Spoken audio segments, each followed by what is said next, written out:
questions and answers. Welcome to our May 5th live car shopping strategies. My name is Deshone. I'm known as Deshone the Auto Advisor. And over the next 60 to 90 minutes, I'm going to be sharing what we call the cars from home philosophy, the way you can shop, get bids, make your car buying simple, empower yourself, and guarantee that you did not leave any money on the table. We're going to talk about a lot of things you may not be familiar with. We're going to talk about things you have not heard before. We're going to tear back some mindsets that the car business has programmed in us for their profit. And we're going to tear down those mindsets because they're costing us thousands and they're making the greediest dealers in this country thousands of dollars. And we're going to get rid of that. So this show is sponsored by my new digital book. It's called Cars from Home, 7 Steps to Saving Time, Money, and Avoiding Dealerships. So I wrote that book to give you everything I know, everything I learned at Mercedes-Benz, at General Motors, running my own brokerage, and the hundreds of people, thousands now, that we've helped since 2021 to empower themselves in their car purchases. So part of my welcome offer to you is it's normally $97. You can get it for $24. That's my welcome offer for 30 minutes, anytime during the broadcast. As we go, you can get yours in my TikTok bio, in my Instagram bio, the YouTube comments, and the Facebook comments. It's a 75% off discount as part of my welcome offer for those of you who take action. And you'll have everything we teach here for the rest of your life. And you'll be able to move the same way you're going to hear me move and the way a lot of people I'm going to show you guys are moving. So no questions off limits. Feel free to start typing your questions. We are live on Instagram, TikTok. Hang on. I got Instagram up here. My man Dolan is moderating, so we're going to try to pull in every single one of your questions. Again, this is our May 5th live. We are live. It is Monday, so let's get to the questions. Okay, we got some coming in already on TikTok, Dolan. I see it is what it is. I'm just going to pull that one. I need to do one on shady mechanic shops. You should. If that's your area of expertise, the public needs to know from someone who's an insider what is going on in mechanic shops. I'm sure they get a lot of value. If you guys want, it is what it is to launch a channel teaching people how to avoid shady mechanic sites, type ones in the chat so he can know that he should go ahead and do that. Or she. I can't see if you're a man or woman. But let's get some questions going. Yasoy Tommy, I see you on TikTok. Interested in leasing, but I know I will go over the mileage. I drive a lot. Well, here's what you do. Give you an example. I'm leasing right now. I've never needed more than a 15,000 mile per year lease. So all of my leases have been 12,000 miles. I've never needed more than a 15,000 mile per year lease. Now, sometimes, that was because my family worked a little further from where we lived. We got a 15,000 mile per year lease, but most of the time I'm getting 12 because that's what I need. That's what I use.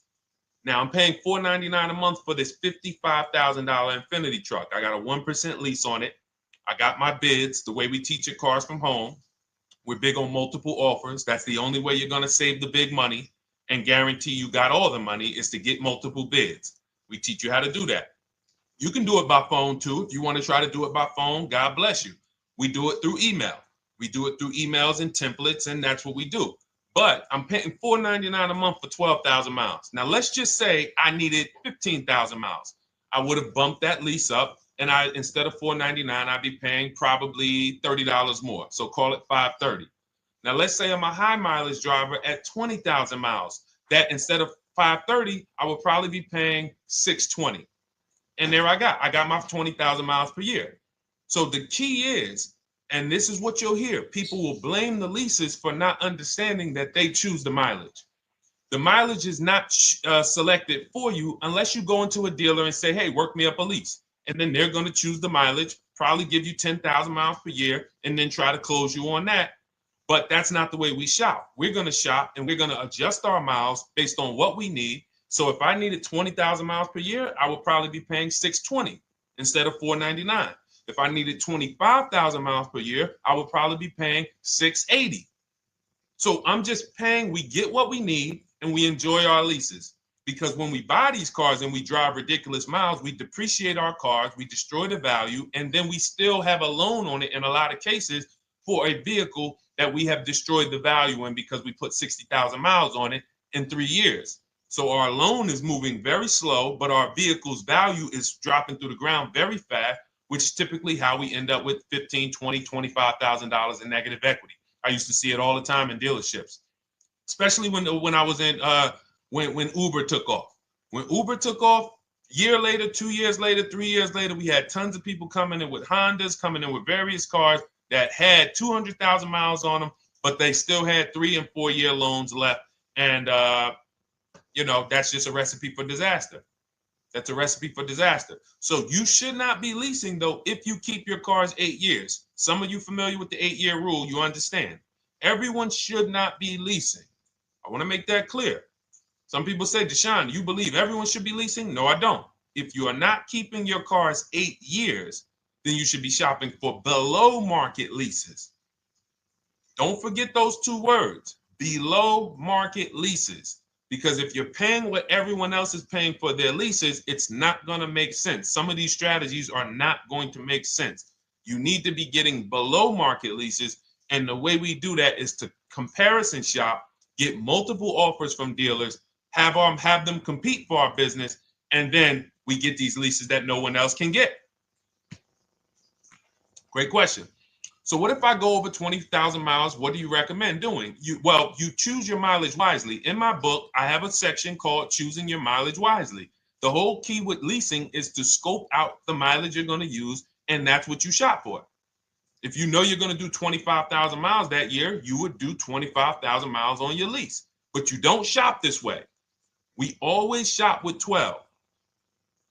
A problem with leasing is once again, you go into the dealership, you say, work me up a lease. They're going to work you up what they want. They're going to say, hey, put 5,000 down. Who's had that happen? You go and you look for a lease and they tell you how much money you need to put down. Type me if you've had that happen. And again, welcome to everybody. This is our May 5th live. It's Monday, May 5th. Whether you're watching this today or you're watching this later today, because we will be rerunning this for those who couldn't make the show. Tell your friend they can catch it on our channels. But this is our live show. We're live every single Monday through Thursday at 12 noon. So you'll see people who will go and get blessed transition. You've had this happen. This is what you go in. They work you up a lease. Here, you need 3,000 down. Yeah, you need 3,000 plus your taxes and fees. What do you want to do? So that's them customizing our leases. We never want to do this. We want to customize our lease and run it like this, a template. All your leases you get with, ready? 12,000 miles per year.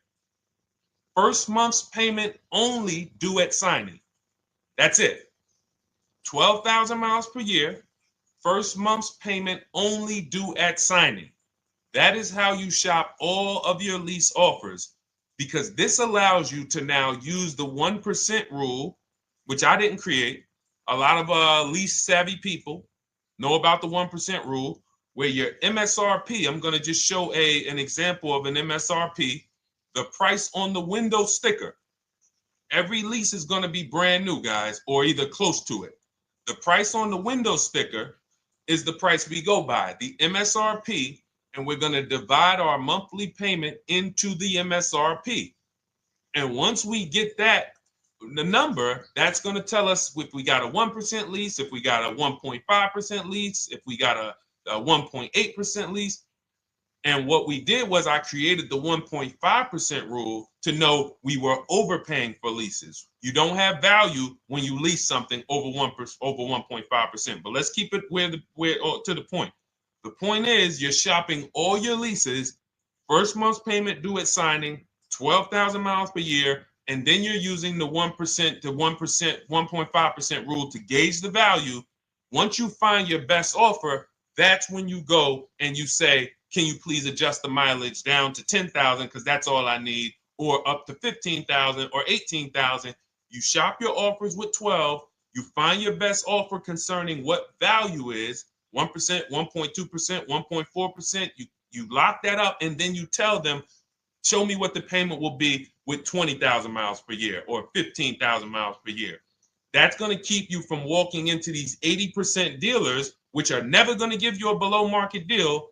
When they drop their prices, they're never going to drop low enough to beat their competition. That's why their name of the game is them keeping you from checking their competition. And then you avoid these people, you find those deals, and then you adjust the mileage with that dealer. But choosing your mileage is very important with a lease. And that's why you should take 5 minutes, 10 minutes, tally up your lifestyle over the next 3 years, and you choose your mileage that you need. Great question. Let's go, Dolan. I'm getting married today. Congratulations to Ash on Facebook, everybody. Ash is getting married today. Congratulations. May God bless you with a healthy, lifelong marriage. Hallelujah. All right. Angel on YouTube says, can I lease for 36 months, then purchase to have a lower payment instead of buying at a higher payment? Now, what he's asking or she's asking is, I want this new car, but if I buy the new car, then I'm going to have to pay for the new car, in which case it's too unaffordable. So can I lease it first and then buy the difference at the end? Yes, you can. Let's talk about why that's not that financially wise. There are signals, guys, that tell us we are looking at vehicles that are too expensive for us. Signals. Would anyone on here take a 50-year mortgage? Anybody? Anybody? We got some smart people on here. Anybody volunteering for the 50-year mortgage, ladies and gentlemen? Anybody? Come on, somebody.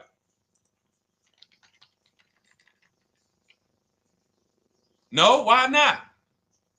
Why not? Why is everybody saying no to the 50-year mortgage? Because we know it's ingrained in us that a 50-year mortgage on a house means we can't afford that house, right? Same thing with cars. There's signals. And so when we cannot finance a brand new car and it's affordable, what should we be doing? We should be going to get a pre-owned car. That's what we should be doing. So some of you have the luxury where you could afford both a new version of the car you want, and you can afford a pre-owned version, of course. So you might say, Deshone, I could afford both. I want this car, but I could afford, which one should I get, new or pre-owned? Thank you to the new gifter, Jeffrey Jones. Welcome. The Black King. Thank you so much. Gifter badges. Appreciate everyone who supports this broadcast. Thank you so much. You helped me to keep this information going. So what you're saying is, I could afford both. Which one should I get? In that case, it's a matter of your values. Do you want a brand new car? You want to treat yourself? You only get it every 10 years. So it's like, hey, I only get a new car every 10 years. I'm going to treat myself to a brand new one. Curtis Thomas, thank you for sharing. Or you might say, you know what? I want to go to value play. Even though I could afford a new one, I want to knock 20, 30, 40% off the price, and I want to get me a pre-owned version. So that's the people who could afford both. Some of you, you're like Angel, who like, I want this car, but I can't afford it new. In which case you go pre-owned, because you don't want to you don't want to lease a car 3 years, even if you get a below market lease deal, great lease payment, turn around and buy the difference, because you're typically going to need a 5 or 6 year loan for the difference. Once you get that 5 or 6 year loan, you add that to your 3 years that you leased the car, and you got 8 to 9 years of payments on the exact same car. 8 to 9 years of payments on the same car. This does not make financial sense to pay that long on a car. This is, you can't reach the reward stage where the car is paid off and you're putting money to the side for maintenance and repairs. You know, you got a paid off car, because the goal with purchasing is to get to that long-term ownership where the car is paid off. I don't owe anything on it. You know, I got a couple $100 I put to the side for maintenance and upkeep, but that's all. That car is paid off. I can keep that thing for 15 years. I can pass it down to my son, my daughter. We got an extra car in the family. That is the value of purchasing. So if you have a payment for 8 years on a car, you don't get to that stage. So that's why before I would ever recommend someone lease and then purchase the balance, I would recommend someone purchase a quality pre-owned car and get it at a below market price. Okay, does that make sense? Okay, everything that we're talking about, guys, is in my new digital book. It's called Cars from Home, 7 Steps to Saving Time, Money, and Avoiding Dealerships. Has everything we teach, because the name of the game is learning how to structure your deals. When should I lease? When should I purchase? And then once you have your structure, getting bids on everything to make sure you don't leave any money on the table. When you get bids on everything, you're never going to lose any money on your trade-in, because you didn't just get one offer on your trade-in, you got bids. You're never going to overpay for your interest rate, because you didn't get one offer on your loan, you got bids. You're never going to overpay for the new car or the used car you're buying, because you didn't get one offer on it, you got bids. And that empowers you to control the transaction. That is what we teach. That's in my new digital book, step by step. You can get your copy for 75% off, normally $97, but it's part of our welcome offer for 30 minutes. You got it in my TikTok bio, Instagram bio, YouTube comments, or the Facebook comments for $24. Okay, enjoy it, use it. All right, let's keep it going. I need to buy a car. I want to know how to buy the advertised new the new SUV vehicle for under $10,000 or even under $20,000. I don't really understand the question. Let me read it again. I need to buy a car, and I want to know how to buy the advertised new vehicle for under $10,000 or even under $20,000. Are you saying that's the discount you're looking for, or are you saying that is my budget? Please let me know. I don't quite understand. Go ahead to the next one, Dolan.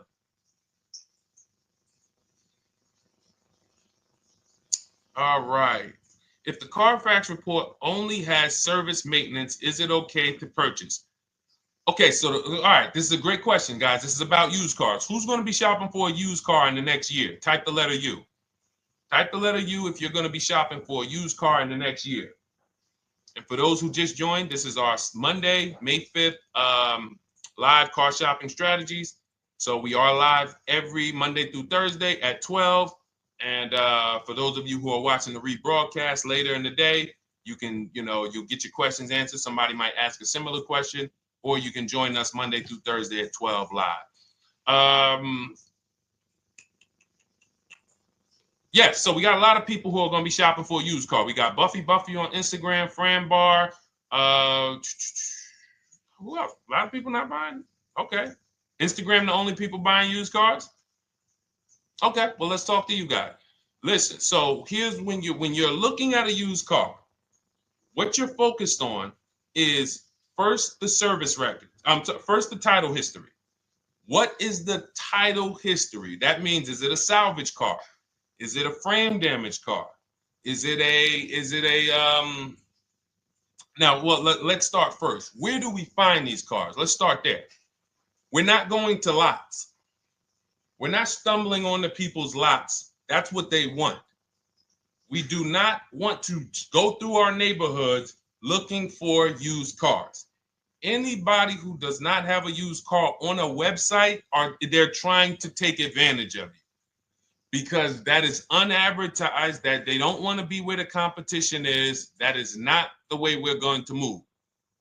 And for years, it was like that. You drive past a dealership on the weekend, you see hey, oh, look, they got this nice yellow car, a nice big red car outside, and you just pull right in. That's 2005 stuff. Now, every used car, we need to be able to compare it to the whole market, which means we need to see it on a website, on a marketplace. So we're opening up, this is called my multiple marketplace strategy. We are opening up, and some of you are going to need a pen if you're going to really, or unless you're going to watch the rebroadcast, because I'm running stuff past you that, you're trying to buy a $30,000, $50,000, $100,000 car. We're not talking about how you're going to get a couple things from Amazon and, set up a little home studio for $2,000. We're talking about the second most expensive purchase most of you are going to make. So it's understand that you're going to need to focus in order to get the most out of what we're talking about. So we're going to go to the marketplaces. The marketplaces are Carvana. They sell their own inventory.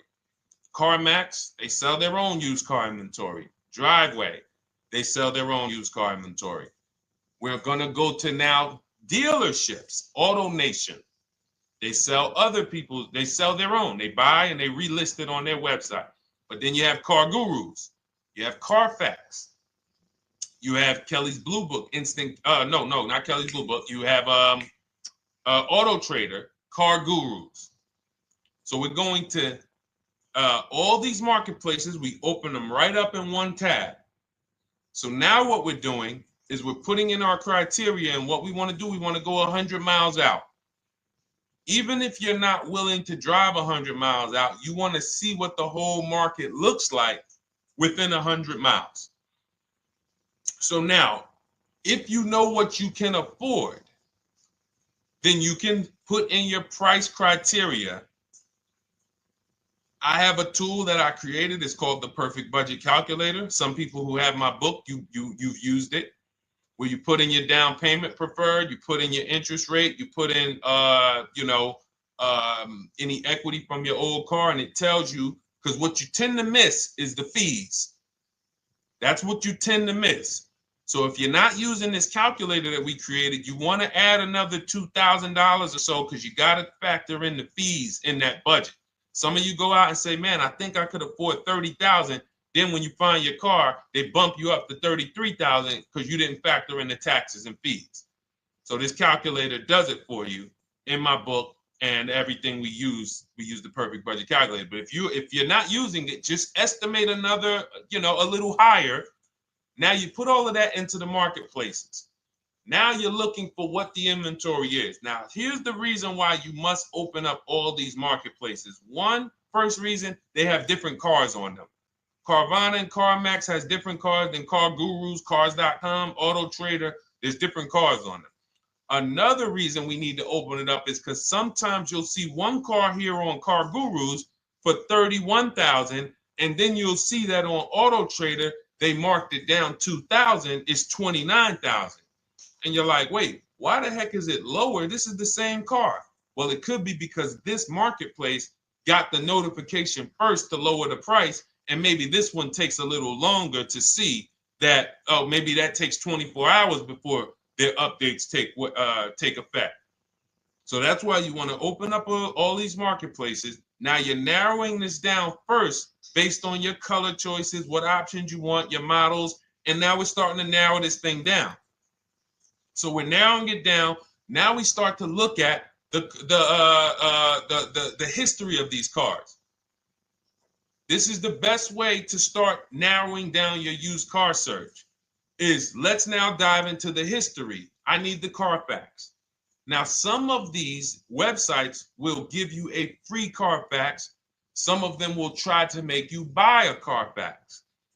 Now, I'm going to give you one of the secret strategies that we've been using for years in my book, and I'll tell you it right now. It is how we get free Carfaxes, because when we get to most vehicles, you guys, for those of you who are just meeting me, I worked in Mercedes-Benz for 5 years and General Motors for 5 years, and I ran my own brokerage. I started it in 2016, and I ran that while I worked at the car dealership.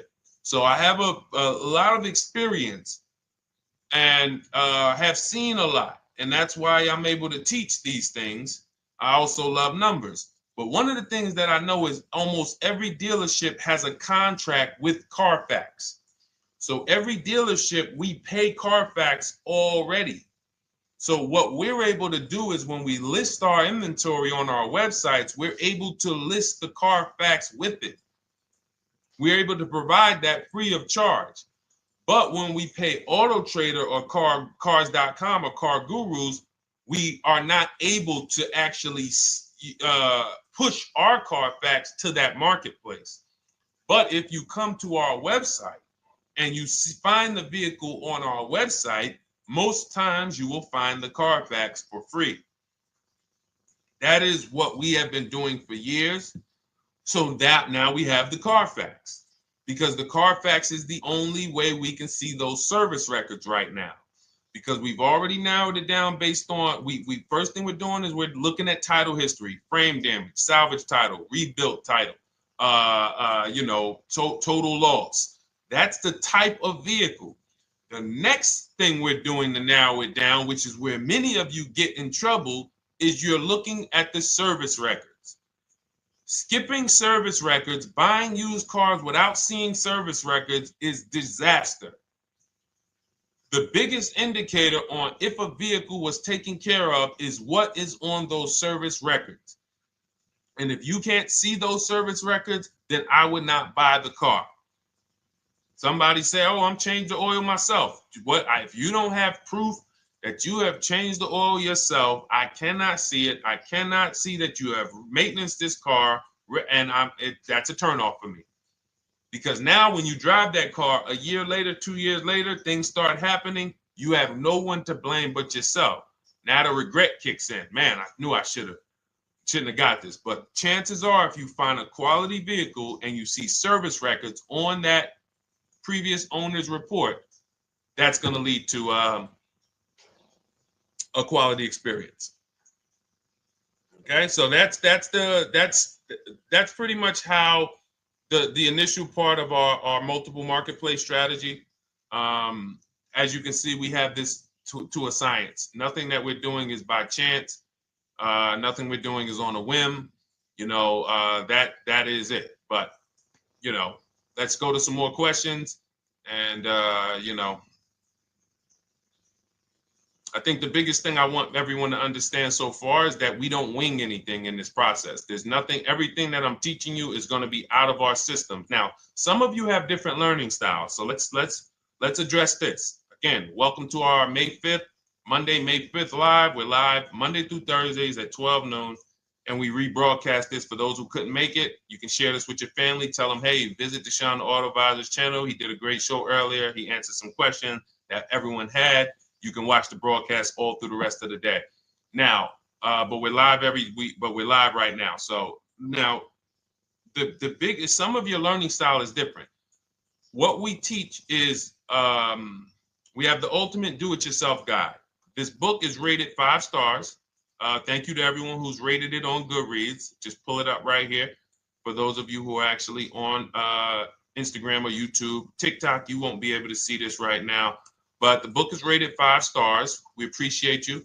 And this is the ultimate do-it-yourself guide, whether you're new cars, used cars, leases, bad credit, how to make banks bid for your financing, high mileage driving. It's all in there, step by step. And it's a digital book, so you don't have to wait for it.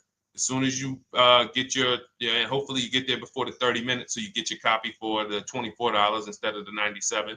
That's our welcome offer. But that's your do-it-yourself guide.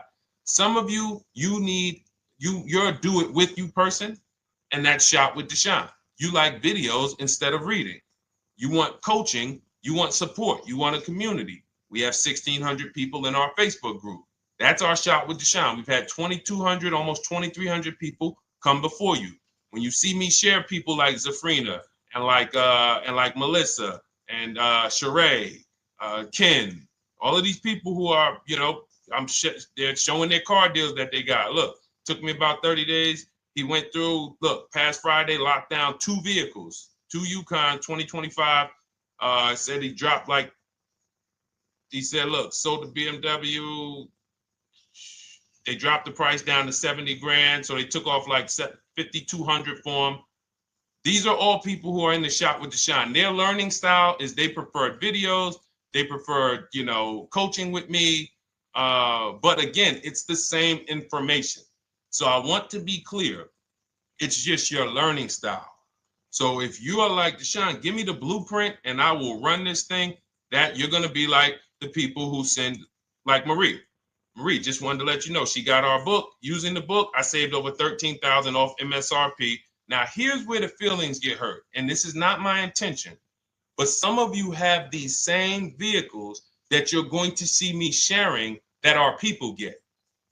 And when you see what they paid for them and what they're getting off of them, you're going to see, wow, I did not get that. I did not get that type of discount. So all of you who have this 2025 GLC coupe fully loaded, she said they took $13,000 off MSRP. She got her bids from home, got my payment to be hundreds lower per month, maintenance included, no money down.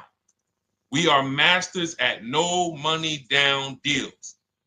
You should not be putting money into these cars unless you intend to keep them for 10 years and you got a great price already. You got a huge discount already. You should not be putting money into these cars. I have never done more than $1,500 out of my pocket for any lease. And when my car that I bought, I put money down on that because I bought it to keep it.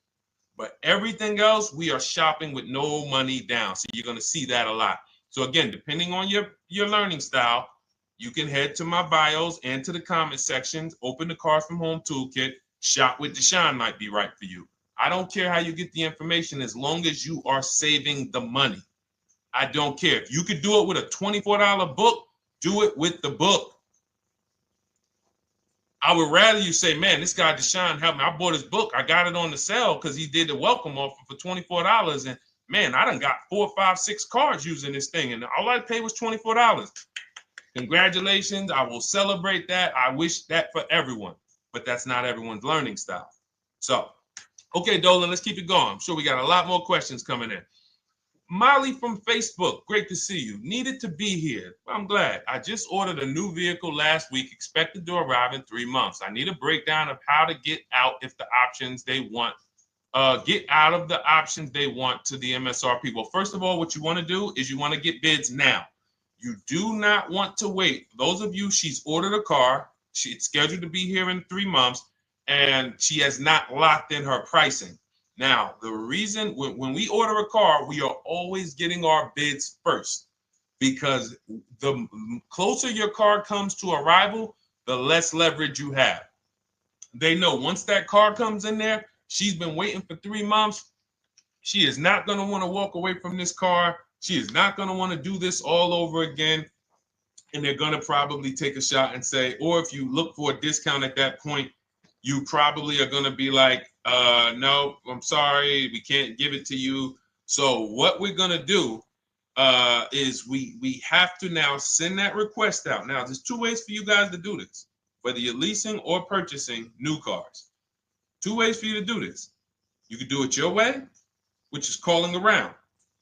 Calling around, not going into dealers, calling around, ask for sales managers, try to get yourself at least 5 offers.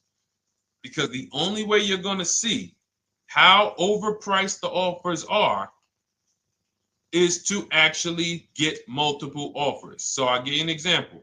I'm showing you guys on the screen what a market report looks like. So we also have a division. We shop for people's new cars and their leases if they have good credit. So when you see, oh, I tried to pull it up. It's not loading. So what you're going to see, and some of you who've used our stuff, you can testify to this. There is a huge spread between the best price and the worst price. Huge spread. So in order for you to know you actually got the best price, you need to see 4 other offers that are higher. I'm going to say that again. Thank you to all the gifters on TikTok. Thank you, Jeffrey Jones. Appreciate it. You need to see other offers that are higher. So let's go back to my car. This dealer who won the bid for my Infinity truck saved me over $8,000. Now, he said to me when I was making the deal with him, he said he knew that I was not going to find a better offer because he had used a special coupon he had to apply towards the deal. He needed the deal that month, and that's why he won the bid. So he's able to take off $8,000. If I was purchasing, I would have got $8,000 off the price. But I leased it, so my lease payment was $499 a month with $1,270 down total. And $1,270, $499 of that was my first payment. So every other offer that I got, $560, $605, $640, $700, $750. That's how you know you did it right. If you don't have a bunch of the 80%, we call them. This is the 80%. Some of you have heard me say we don't negotiate with dealers with fake fees. It's a losing battle because even when they take off all the fees, they're still super high. I'm going back and forth by email. So if you're using what we teach, you're taking minutes out of your day. You're going back and forth with email. We close deals in 60 to 90 minutes. I'm not inviting anyone to car college. 60 to 90 minutes of emails back and forth. Next thing you know, we're closing a deal. But you're going to see, even after back and forth and telling the dealers through email, you can do it by phone. Hey, I'm shopping other dealers. Please make me your best offer. I have all the templates written. So when you're using our stuff, you don't even have to wonder what you're going to say. You just copy and paste our template. But even after that, you're going to see, wait, these people are still giving me super high prices, even though I told them I'm shopping, even though I told them I'm serious, I could buy the car right now, even though I gave them every single thing I need to give them to get an offer, they're still $150 a month higher than my best offer. That's going to prove to you that they are the 80%. They are not coming down. When they say this is our best deal to their customers walking inside, they're not lying. It is their best deal. It is not the best deal. It is their best deal. Their competition's best deal will blow their best deal away. And the only way you do that is by getting bids. So that's what you need to do, Molly. Take exactly what you're looking for. If you want to call around, call some sales managers and say, hey, listen, this is what I'm looking for. I put in an order, but I'm not dead set on the price yet. Haven't really gotten, I want someone to lock in a price for me. And hopefully you're purchasing, because if you're leasing, it's tough, because once that lease comes in, you do not know what the lease program is going to be. So if the lease program is bad, then you could find yourself jammed up. Now, here's what we try to do to prevent that. It's not always possible. Here's what we try to do. Once you have found the best dealer who's won the bid, now what you're going to do is say, based on this price that you're selling me the car for, can you give me a lease estimate now? So let's say I'm ordering this Infiniti. I shop around, I find a dealer who says, all right, Deshone, I'll place the order. I'll take $6,000 off list price for you if you do the business with me. Perfect. Can you give me a lease quote based on that now? I know this is not the vehicle. My vehicle's coming, but can I get some type of an estimate of what it would be? And then I look at that, and if it's affordable, now I place my order. But I'm not placing an order for a lease blind, not knowing what my payment's going to be when that car gets here. Okay? Does that make sense? I know I may be typing, this is heavy. That's why I told you guys, when you're here with us in car buying, below market car buying strategies, this is like short 60 to 90 minute master classes. This is not lives where I'm showing you how to make macaroni and cheese and turkey and like, okay, yeah, you got your music playing in the background. Hey, listen, all right, what I need? Oh, hand me the Sazon. No, you could do multiple things. This is heavy finance talk for 60 to 90 minutes, and it will change your life. And I just saw my girl, Lisa. Lisa, good to see you. Lisa's been, she's been learning from us and rocking with Cars from Home. Let me see. I'm glad you clarified, even if no money down on the lease, you still really have to give them the first month's amount. Yes, I don't know what I'm going to do yet, buy or lease. No matter, I'm learning lots and sharing with my peeps. Thank you, Lisa.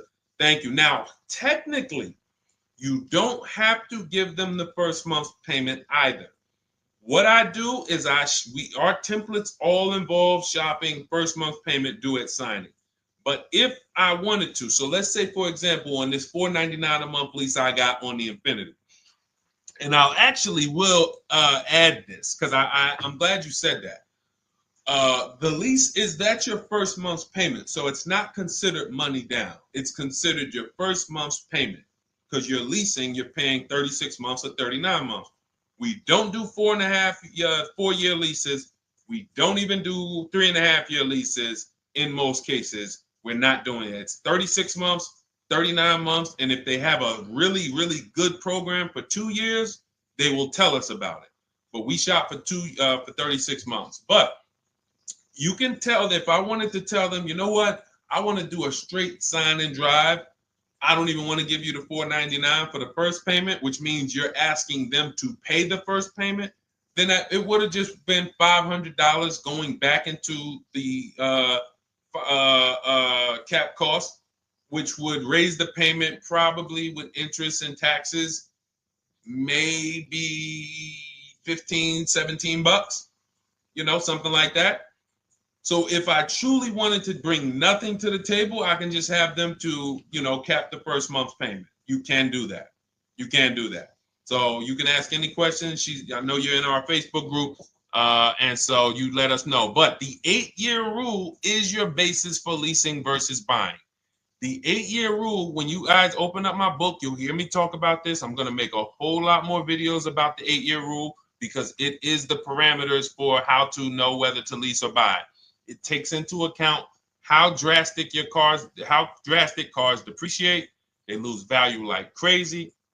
All the losses are in the first 5 to 7 years, and you don't win until you've kept the car at least 8 years, compared to someone who's getting a below market lease. So let's take an example. You look at somebody like, Brian. Brian got my book. Just finalized my first ever lease using your system. 2025 HRV Sport all-wheel drive, $30,000, $505 MSRP. So this is a $31,000 vehicle almost, and he got it for $395 a month, which is a 1.2% lease, no money down. Now, his initial quote from this dealer was $434. This is the winning dealer. But in my book and in our systems, we have a counter offer calculator where we put all the offers we get into the calculator, and then it calculates the best offer and it tells us what to counter. So his initial quote was $434. He countered with the calculator and ended up closing his deal at $395. So these are the people that, for all of you who you're like, wow, are there any cars out there with a $300 payment anymore? Well, if you're buying a car, you are buying it at a $300 payment. You could only spend, who knows, every $5,000 on a vehicle is about how much per month. Every $5,000, when you're looking at a car, every $5,000 on a 5-year loan, which is what you should be defaulting to, is about how much per month. Thank you, Nikki. Nikki got a #1 gifter badge. And I don't really know what all of that stuff means, but I definitely appreciate it. The Black King, thank you so much. I just know it means you guys support the show. So I appreciate it. So who knows? Every Nucci Graham is and I wanna Nucci Graham will address you next, because as soon as you get your book, on the thank you page it says, "Thank you for your purchase. Click below to open your book." So we'll address that shortly. But okay, thank you, Lisa. Yes, every $5,000, and Nikki, $100. So this keeps you in the safe zone. When you are looking for how much loan I'm going to take, you are looking and saying, every $5,000 is going to cost me roughly $100 per month. So if I want to spend $400, then my loan needs to be about $20,000, which means I'm looking at this car. If I'm going to buy it for $23,000 plus fees, and I want to be at $400, I'm going to have to come up with some more money down, because I need to get my payment here. I need a $20,000 loan. I'm not going to go in looking at a $20,000 car and thinking, man, can they get me to $250 a month on this? No money down, because the math doesn't make sense. Because the only way they can get you to that is to put you in a 7 or 8 or 9 year loan, which is a horrible deal. And they've done it to a lot of people, because you go in and you just say, get me to this monthly payment. And they're like, well, you didn't say how long. You come in later, hey, man, my loan is, I remember, man, a guy called me, and this is, unfortunately, people are not trained to look at how long their loan is. Early in my career, I think I was still with General Motors, and a guy came in and he had some vehicle, And he was like, you know, D, could you look at this, man, and tell me, because I don't, you know, I'm trying to get out this thing, man. They telling me I can't get out of it now. That's a recipe. You bury yourself when you make these types of moves. They're saying I can't get out. I looked at his contract. It was a 96-month loan. 96-month loan. So he's in a 96-month loan at a high payment. He's going nowhere. And what it came from is him going in and saying, hey, get me to this payment. My payment's affordable, but how long is the payment? That determines what you're paying for the car. So when we say, yo, are there $300 payments out there? I'm showing you. Leasing, there's cars you can drive 30,000 miles, $30,000 cars, beautiful vehicles, payments in the threes when you're shopping and getting bids, and you're finding vehicles with great lease deals. At the same time, on a pre-owned car, that's only going to get you under 20 grand, between 15 and 20 grand. So it's about getting the most for your money. And getting the most for your money, you must take into account the 8-year rule. If I'm not keeping a car 8 years, I should be shopping for a below market lease. I'm not tying up any of my money in this car because I'm not keeping it long enough to have all of that money benefit me. Does that make sense? Type ones if that makes sense. Type dollar signs if that makes sense, because this is about money. If I'm not keeping the car 8 years, then all the money I'm going to tie up in the car to pay for it, to pay off the loan, to do the maintenance, to change the tires, to change the brakes, to change the oil, to change the brake fluid, the transmission, all of the money I'm putting in that car, just normal maintenance. I didn't say anything broke. Normal maintenance over 7 years. I'm not going to keep the car long enough to have that make sense. Whereas had I leased, I'm just below market leases. I'm just literally paying cents on the dollar, changing my oil. Most of the times I'm out the car before I need brakes, unless some of you are driving 15,000 mile a year leases, and then sometimes you will replace the brake, but it still does not compare to the cost of purchasing. And you know, throughout the show, I'm gonna show a lot more lease deals and a lot more discounts. But the reason why I show you guys the lease deals is because the money doesn't lie. Unless you're just hell bent on paying more, the money does not lie. You can't compare when I was, you know, I'm driving $40,000 cars, my payments have a 3 in front of them, and my friends are driving $20,000 cars and their payments have a 3 in front of them. And those cars are used, need maintenance, you know, warranties done ran out after 4 years. I'm over here driving brand new cars, problem free, and they're paying the same amount or more than me, and they're driving inferior products. And then once they really get tired of the car, they go ahead and they trade it in and they start the process all over again. So it's bad financial advice that the car business never trained on, and they just love for people to be ignorant. But we're not going to be ignorant here. All right, Dolan, let's keep it going. By the way, all of you who just joined, this is our Monday, May 5th live. We are live every Monday through Thursday at noon. So for those of you who may be watching the rebroadcast, we rebroadcast the show all through the day. So for those who missed the show, you can either, you know, or some of you want to tell your friends, oh, hey, you're shopping for a car, go watch this show. And we'll rebroadcast this show all through the day. And we rebroadcast all the episodes through the weekend. So for those of you who didn't have time, you're like, man, I want to catch up on all the shows, all the questions that were asked. We'll rebroadcast those through the weekend. But we are live every Monday through Thursday between 12 and usually 1:30. You can have your friends and family tap in. You can bring your questions, and we try to get to as many as we can. All right, Dolan, let's keep it moving. Let's get to some more. What are the companies for loans? Well, there's a lot of them. First thing you want to do is, so we teach something called the bank bidding war. This is a question, because here's my question to you guys. Where do you get your car loans from? Here's my question to you.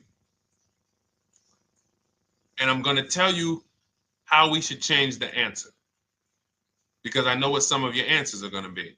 Where do you get your car loan from? Some of you are going to say my bank. Some of you are going to say the credit union. Some of you are going to say the dealership. But all of those are not the answers we want to go with anymore. Here's the answer. You got it, Nikki. I love Nikki. Whoever gives me the best rate. That is going to be the answer moving forward. If you're using what we're teaching, that's your answer. Whoever gives me the best rate. What, in other words, whoever wins the bid. So what we're doing is we are not just going to our credit union and having them run our credit, give us a rate, and now we going out and we're shopping with a check in hand and we're shopping with our back against the wall because the bank says, well, hey, you know, your pre-approval expires May 17th, so you hurry up and find a car or you're going to have to come back and run your credit again. Now we're over here and our bank is putting our back against the wall. That's ridiculous. So what we do is we use what you should do is you should look at the average interest rate. If you have average credit, look at the average interest rate, and then you use that to budget.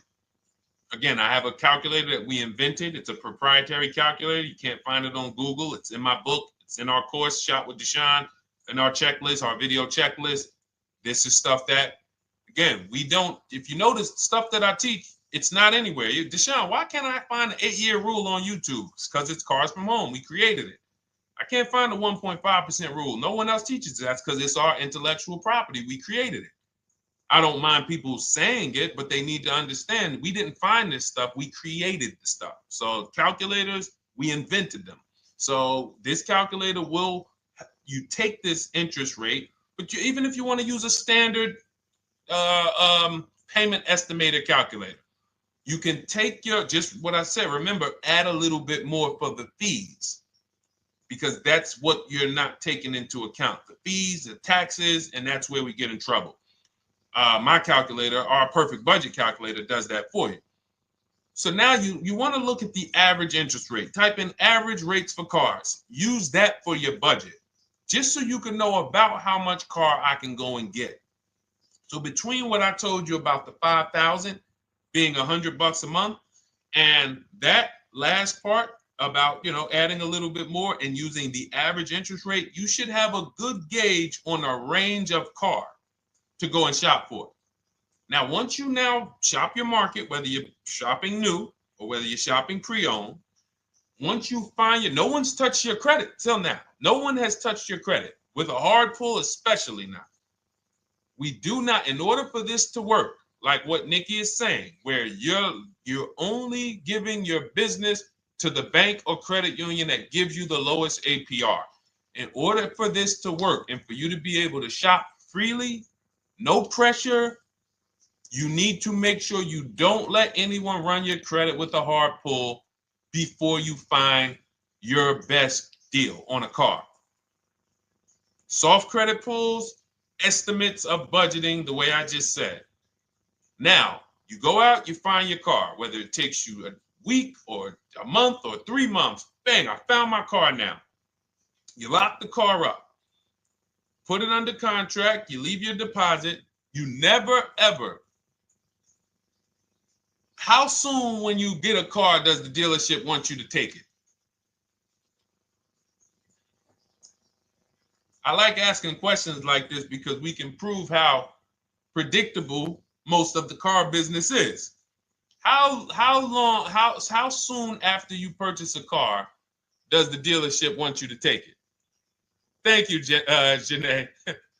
Immediately. Now, the reason for that is, there's various reasons. There's various reasons. Right then and there, Molly, yes.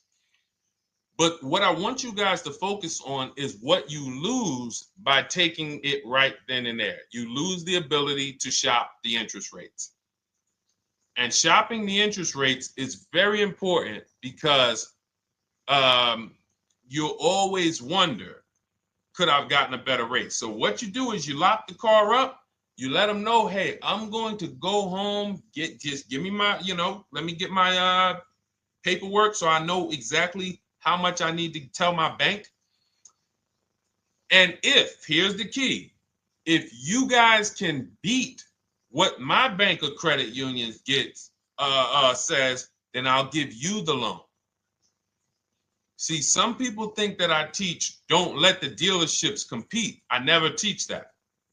What I teach is don't let the dealerships be your first offer ever. They are always your last offer, and they're competing against other offers that you got. So now you're going home, your car's waiting, you're going to see what your bank, your credit union can do, and then you go online. You can go right online. Auto loans online, auto financing online. Let all of these banks and credit unions access your credit now with the hard pull, because there is an article that Experian did, and you can find it on almost any credit bureau, wrote an article on rate shopping.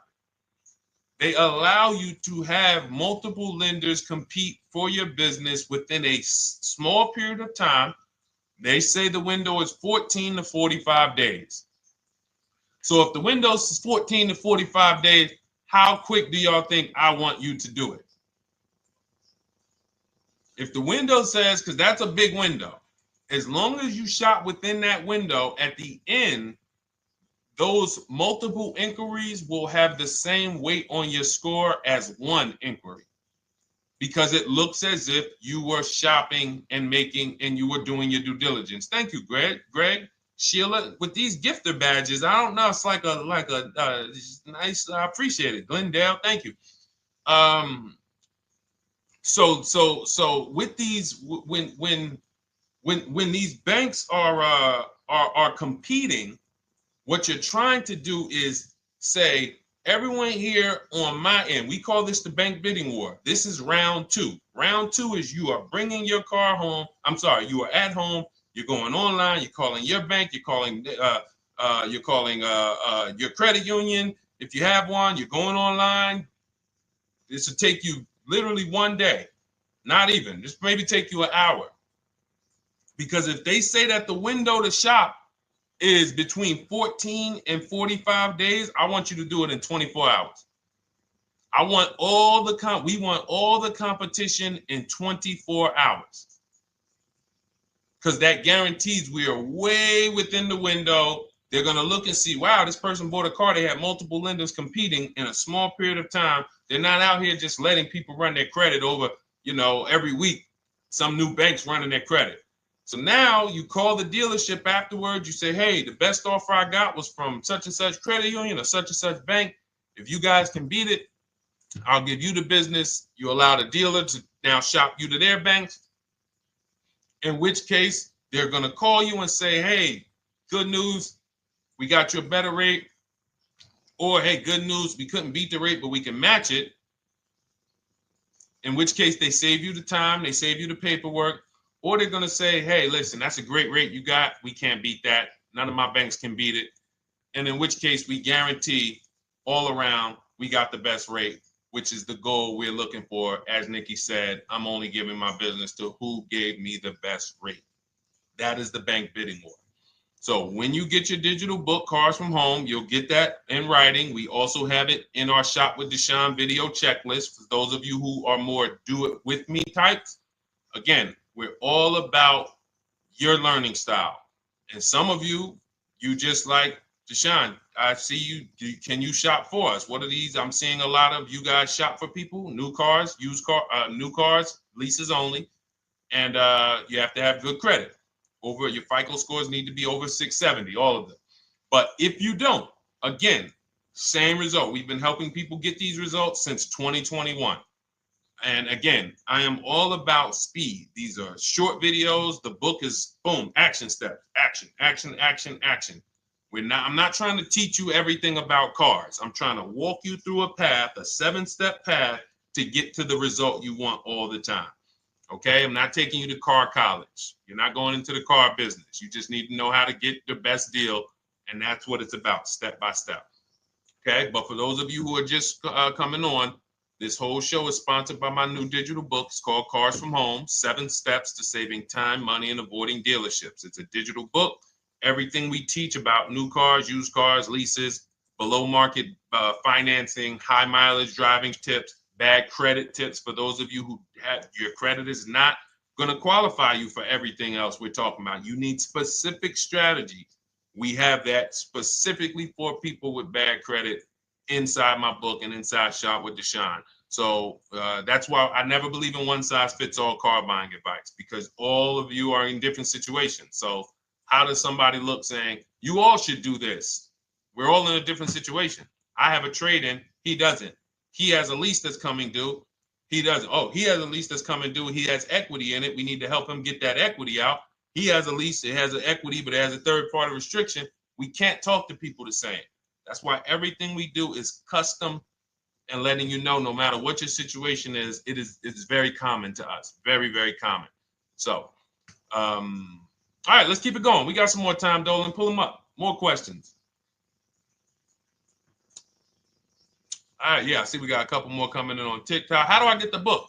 Well, the book is in my TikTok bio. In my Instagram bio, there's a website there. It's Cars from Home Toolkit. And then you'll see the welcome special for $24. So the book is normally $97, but as part of our welcome special, you got 30 minutes to get yours for $24. So you won't pay the $94. You get 75% off. We also have a link for you guys on Facebook and YouTube in the comment section so you can get your copy. And if you're going to spend a couple more minutes with us, I would appreciate if you share the broadcast with one person that you care about. So that can help, we can help get this information out and we can help change lives. If you didn't receive your ebook, well, first of all, as soon as you purchase your book, you're going to see a thank you page. It says, thank you, screenshot this page. And then it says below, click the link below to open your book. So you actually get the link to open it as soon as you make the purchase. And then I say, I also emailed you a copy. So sometimes people type their email in, one letter's wrong. Obviously, we can't send a book to an incorrect email, which is why I have my support team's email right on there. So that if you don't see that book within 5 to 10 minutes, you email my support team, hey, I didn't get the book. They'll get you the book right away. So as you can see, I want you to, Dolan, can you put up, do we have anywhere with, we can put up the support team's email for this person? And just send an email to support. There you go. Thank you so much. Support at Deshone the Auto Advisor. Thank you, Dolan. Best moderator in the world. All right, so shoot them an email. Just let them know. Give them your first and last name, and they'll check the record, make sure that we have a purchase from you, and they'll send you your book right away so you can dig right into it. Okay? All right, let's keep it. We work with clients all around the country. What I'll start doing, I wanted to bring some on here today, but I can't load them up. The system is showing an error. So I got a lot of people. I always bring tests. I always like to show results. So, you know, I'm a results person. So you'll see a lot of people that I share. Brian, who has our book, and, you know, his lease, Marie with her $13,000 off. All of these people made deals from home. They were not in a dealership negotiating this. You got, look, Frank, I bought your book, used your system, and just closed my deal and have positive results to report. I love when y'all email me, by the way. Like, please continue to do this. A caveat is I wanted a just released 2026 Genesis G70 Advanced, and there are no incentives. I could have gotten incentives on the 2025. However, I wanted the 2026, and I was willing to pay. So even with high demand cars, even with cars that are rare, this is the situation. I reached out to 20 dealers and I received 9 offers for 36 months, 12,000 miles on a $58,000 MSRP. The initial offers range from $1049 to $901 with everything in between. I counter offered using the calculator that we have and closed the deal at $815 on a $58,000 MSRP. That's a 1.4% deal. Now, mind you, that on a vehicle on a 2026 with no incentives, which means every bit of that was the dealer taking off money for him. He probably had to get at least $5-6 grand off to have that deal come in the 8s, when other dealers were quoting him 9 up to 10 and, you know, mid $1,000 range. So, you know, but so I show the book testimonials. I show my Shop with Deshone testimonials. But I want to start bringing these market reports so you guys could actually see that's our team shopping all around the country. And that allows us to stay, we're able to just stay on top of the market, like from state to state. It proves like this stuff is not, oh, if you're in New Jersey, the deals are better. Hey, if you're in Florida, the deals are better. If it's California, we don't have deals out here. All of this stuff is not true. And thank God we have people using the Cars from Home systems, be it by book or be it by our video checklist, or be it us shopping for people all around the country where we can tell you beyond a shadow of a doubt. I can show you market reports from Texas, from Oklahoma, from South Dakota. We did a deal for a Mazda, a South Dakota deal, Nebraska, California, Florida, Georgia. We're shopping for people all around the country. And there's great deals everywhere in the country when you know how to make dealers bid. Because you're always going to find that 20% dealer who just wants to beat their competition. They're the best in the region. And you got to go out to find them. You got to have a system to find them. Because most of the dealers are not them. Most of the dealers are the 80%. That's just the way it works. It's a numbers game. And the 80% are very expensive. And when you walk into the 80%, they'll go down. You're like, oh man, all right, can you take off? Can you get me down? Like, yeah, man, you're like $150 a month higher than where I could be, my max. And they go back and forth. They're like, man, I could take off $50 a month. Ah, man, that's the best you could do. And then next thing you know, you get down to 100. Yeah, all right, we'll take off $100 a month. And you're like, all right, I guess I'll take that. You don't realize that a 20% dealer, not only were they nowhere near your max budget, they were $100 less than your max. You're talking to the 80%. The 80%, when they come down, they're still here. The 20% are here. So you're over here with an 80% dealer walking into these dealers. 8 out of 10 dealers over here are 80% dealers. So y'all talking them down like this, and y'all thinking we winning. Oh, I talked them down to this. Meanwhile, the 20% dealers are here. 20% dealers will launch a bid. We gotta cut. Oh man, if this thing wasn't broken, tomorrow's show, I'm gonna bring on a lot more market reports. We got dealers who come right out. We getting offers 700, 790, 820. Dealer come right out 650. Boom, blow everybody away. Like, oh, let's go. We got a winner. Looks like we got a winner here. That's it. And then it becomes fun. As you can see, this is fun for us. When you change the way we shop, you shop and you start to you're going to be the prize. You're going to be the prize. So anyway, let's keep it moving.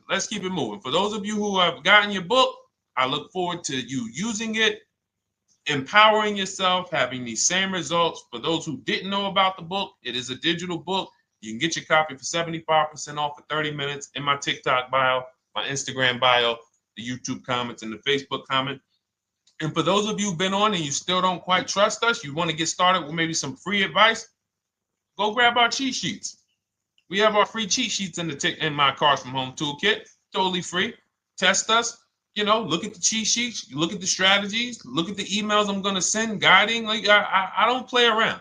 So if you want to just say, test out, let me hear some free advice, start with our cheat sheets. All right. Yes, I'd actually answered that when I read that comment, Dolan, on TikTok about do we work with clients in New Jersey and New York? Well, yes. When it comes to shopping done for you, if you open the Cars from Home toolkit and you're like, Deshone, I just want to relax at home. You guys go shop the market for me. If you have good credit, FICO scores over 670, and you have and you're shopping for a new car or a lease, you can book a call with us and we can see if we can help you. Book a 10-minute call. It's free. And we can see if we can help you. Is it best to lease a car if you're currently underwater? Ooh, if I was underwater right now, let's just say I have 15,000 negative equity. I made a bad deal during the pandemic. I'm upside down and I'm like, man, I got to get out of this car. But and first of all, I know I should be leasing because now we know the 8-year rule. The 8-year rule says if we're not buying our cars to keep them at least 8 years, we should be shopping for below market leases. We're going to pay a lot less money.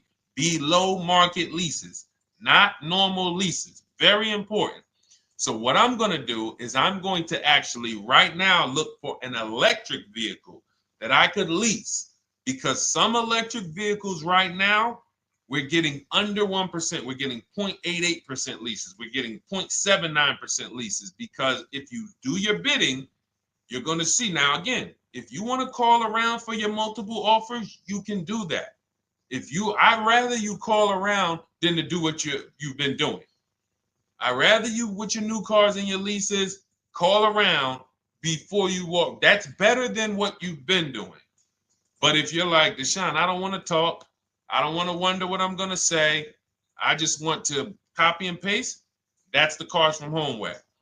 Either way, you get your 5 offers, and you're going to see now, my best offer on this $40,000 electric car might be $320 a month.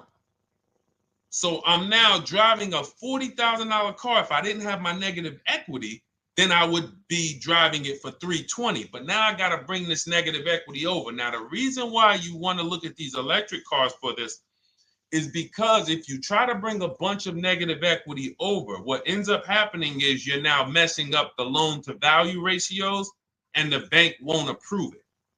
So you might go in and look at a $40,000 car, and now you bring this 15 grand of negative equity, and the bank is saying, we're not going to loan $55,000 on a $40,000 car. We're not doing that.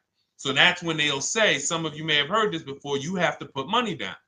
They'll say, we can't get you approved unless you can put $3,000 down, $5,000 down. You have too much negative equity, and the bank is not going to approve it all. But when you get your bids on some of these electric cars, you're going to get $10,000, $15,000 off. And this is specifically what I would be looking for. I would be looking for the electric vehicle that when I get my bids, I'm saving 15 to 18 to 20 grand off. And if you guys don't think that's possible, you haven't been here for long. You know, this is Milligan. She bought her Mercedes EQE last year. She literally, MSRP of her car was $79,245. She got almost $30,000 off the vehicle. Almost $30,000 off the vehicle. $51,359 is her price.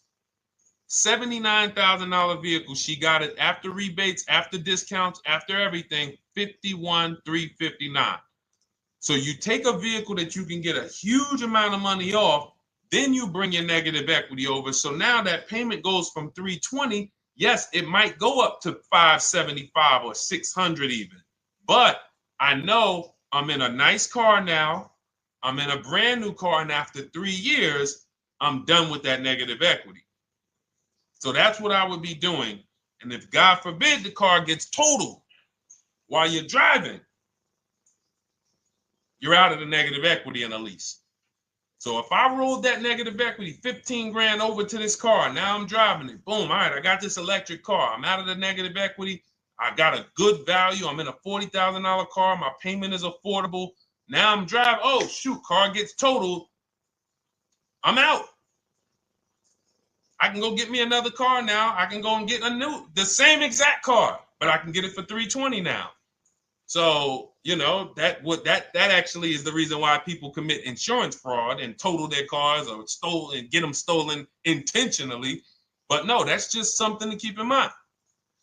Something to keep in mind. Because most of you, when you start leasing, you're going to see that was my reason for negative equity. That was my reason I kept having negative equity, is because I wasn't leasing. And that was the reason I was paying more money for cars than I should have, because I wasn't leasing. And again, the key is getting below market leases. You walk into a dealership and say, work me up a lease, you're not going to have these payments that, you know, we're talking about here. It has to be below market leases. That comes through multiple offers. Only way. All right, let's keep it going. A lot more questions. No gap then. Is that your first time leasing? Well, no, we'll get to that. I see it's a little conversation happening on TikTok over here. By the way, everyone, this is our Monday, May 5th live. We're live Monday through Thursday. Tell your friends, please.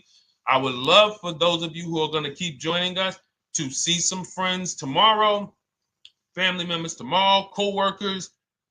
When you are at work, when you're talking to people, if they say they're car shopping, I would love for you to invite them to our live shows Monday through Thursday at 12.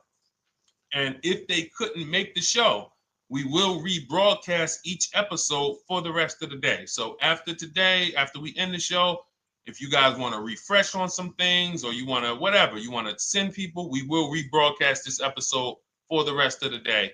And then on the weekends, we put together a weekly compilation. We broadcast them all just for the people who couldn't make the live shows. But every Monday through Thursday, we are here. And yes, happy Cinco de Mayo to you too, Nikki, and to everyone who celebrates. All right, what do you think about waiting till December month, mid-month to buy a vehicle? I do not. Dealers need cars to sell before that. It's a myth. All right, we're going to dispel a myth, okay? When have we been taught that the best time to buy a car is?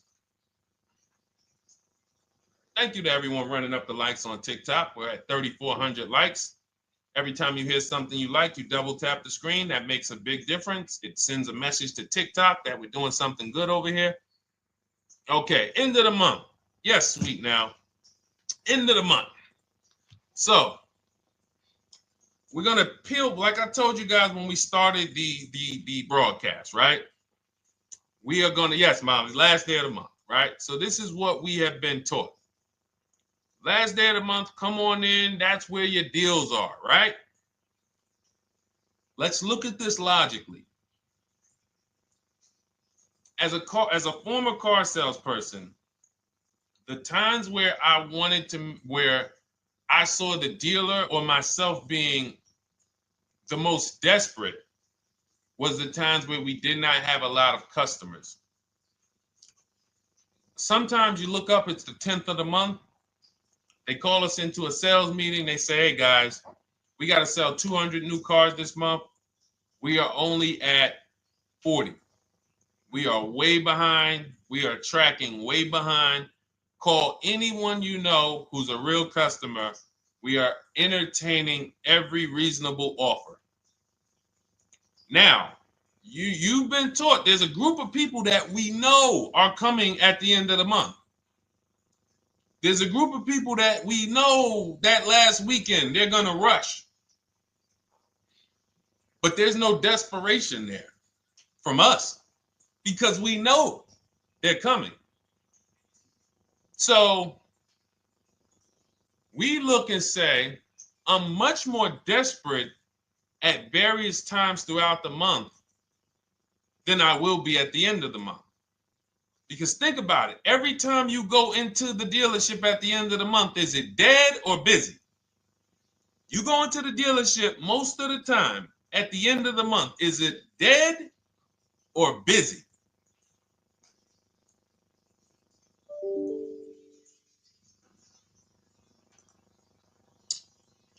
Thank you. It's a zoo. It's a zoo. Customers everywhere. That means all the car salesmen are not worried about making a deal. In fact, they're looking at you and saying, hey, Molly, thank you. Listen, I know you, look, I know the payment's $780 a month. I know you said you wanted to be at $499, but, we've been going back and forth. Can you work your way up, get closer to the $780? Because they know now we can take a shot. Because we have some other customers behind you, Molly. Did you see the people walking out? These people just walked out. They're mad. We don't have enough salesmen here. We got people waiting 40 minutes to speak with somebody. Do you think you're getting the best deal when that's the energy? Yes or no? Let's just be honest here. See, you might forget some of the lessons that we teach if you don't have our books and if you're not in our video checklist and coaching. You might forget some of the lessons, but hopefully you won't forget the stories. So you walk in the dealership at the end of the month, the place is a zoo. It's people everywhere. They're ringing bells. They got the big clown, donuts around. Hey, you want a donut? Do we think there's desperation? Thank you, Sheila. Thank you, Molly. There's no desperation here. And they don't magically wait till the end of every month to hit their numbers. Some dealers hit their numbers at the 25th of the month. Numbers are hit. We still got people coming in end of the month. So What we want to do to answer the question is we want to be positioned. What I like you to do, for those of you who are in an emergency situation, you need a car in a week, in 2 weeks, that's fine. Everything we teach can guide you. We've had people who got their cars in 3 days. Like that's not something that is let's see. This is my second go around, much easier, more relaxing experience. Calculator definitely helps. Turned in my CRV, got a 2022 Marcus, some dealers wouldn't do. Somebody, I wanted to read you somebody who got their car in like 3 days, 5 days. That's normal. Again, like I said, we're not taking you to car college here. Like you know, our step-by-step programs can get you to your cars in less than a week, 90 minutes. But you don't want all your car shopping to be emergencies, because here's where you want to be. You want to be able to say no for up to 3 months. Reason is, there's a group of people that walk into the dealerships. They're there right now. They're desperate. They're giving off desperate energy. They can't say no. They back themselves into a corner for whatever reason. If their leases are up, maybe they don't know you can get an extension. If your lease is up this month, you can call. You can get yourself an extension for 1 month. Some leases will be extended up to 3 months, up to 6 months. Those of you who have cars and you're like, Deshone, I'm shopping for a new car, but I don't need it. I just, my car still got some life to it, but, I want to look for something new. This is a position of power to be in. This is where you want to be. You want to be able to say to yourself, all right, let me look at the offers this month in May. All right, I'm going to follow up next month because the offers change. The used car market changes. The lease prices change. The dealer desperation, it changes. I'm not letting tariffs push me into doing something and making a bad deal. I'm not doing it. I'm not worried about tariffs coming, because there's going to be deals no matter what. If the prices of the new cars go up, what happens to the prices of our used cars that we're going to be selling? See, that's how we really won during COVID. Some people who've been with me since 2021, that's how we were winning. My man John Shaw, he was one of the first people. David Isaacs came in, got his BMW. Yes, the lease prices were slightly higher back then. We were still getting under 1.5. We were still getting 1.4. John got a 1.2 on a Jeep Wrangler, but we were selling our old cars for 8, 10, 12 grand more than they would be worth today. So even if the new car market goes up, we know how to maximize the prices of the cars we're getting rid of, and we're going to offset it. So we want to position ourselves to be able to say no. That is the strength. That's the leverage where we can say, you know what? All right, I'm going to follow up next month. Now we're telling the dealers right up front, hey, call me. I'm good between now and June 18th. I'm good between now and July 20th. So now what those dealers say is, okay, this is a serious customer.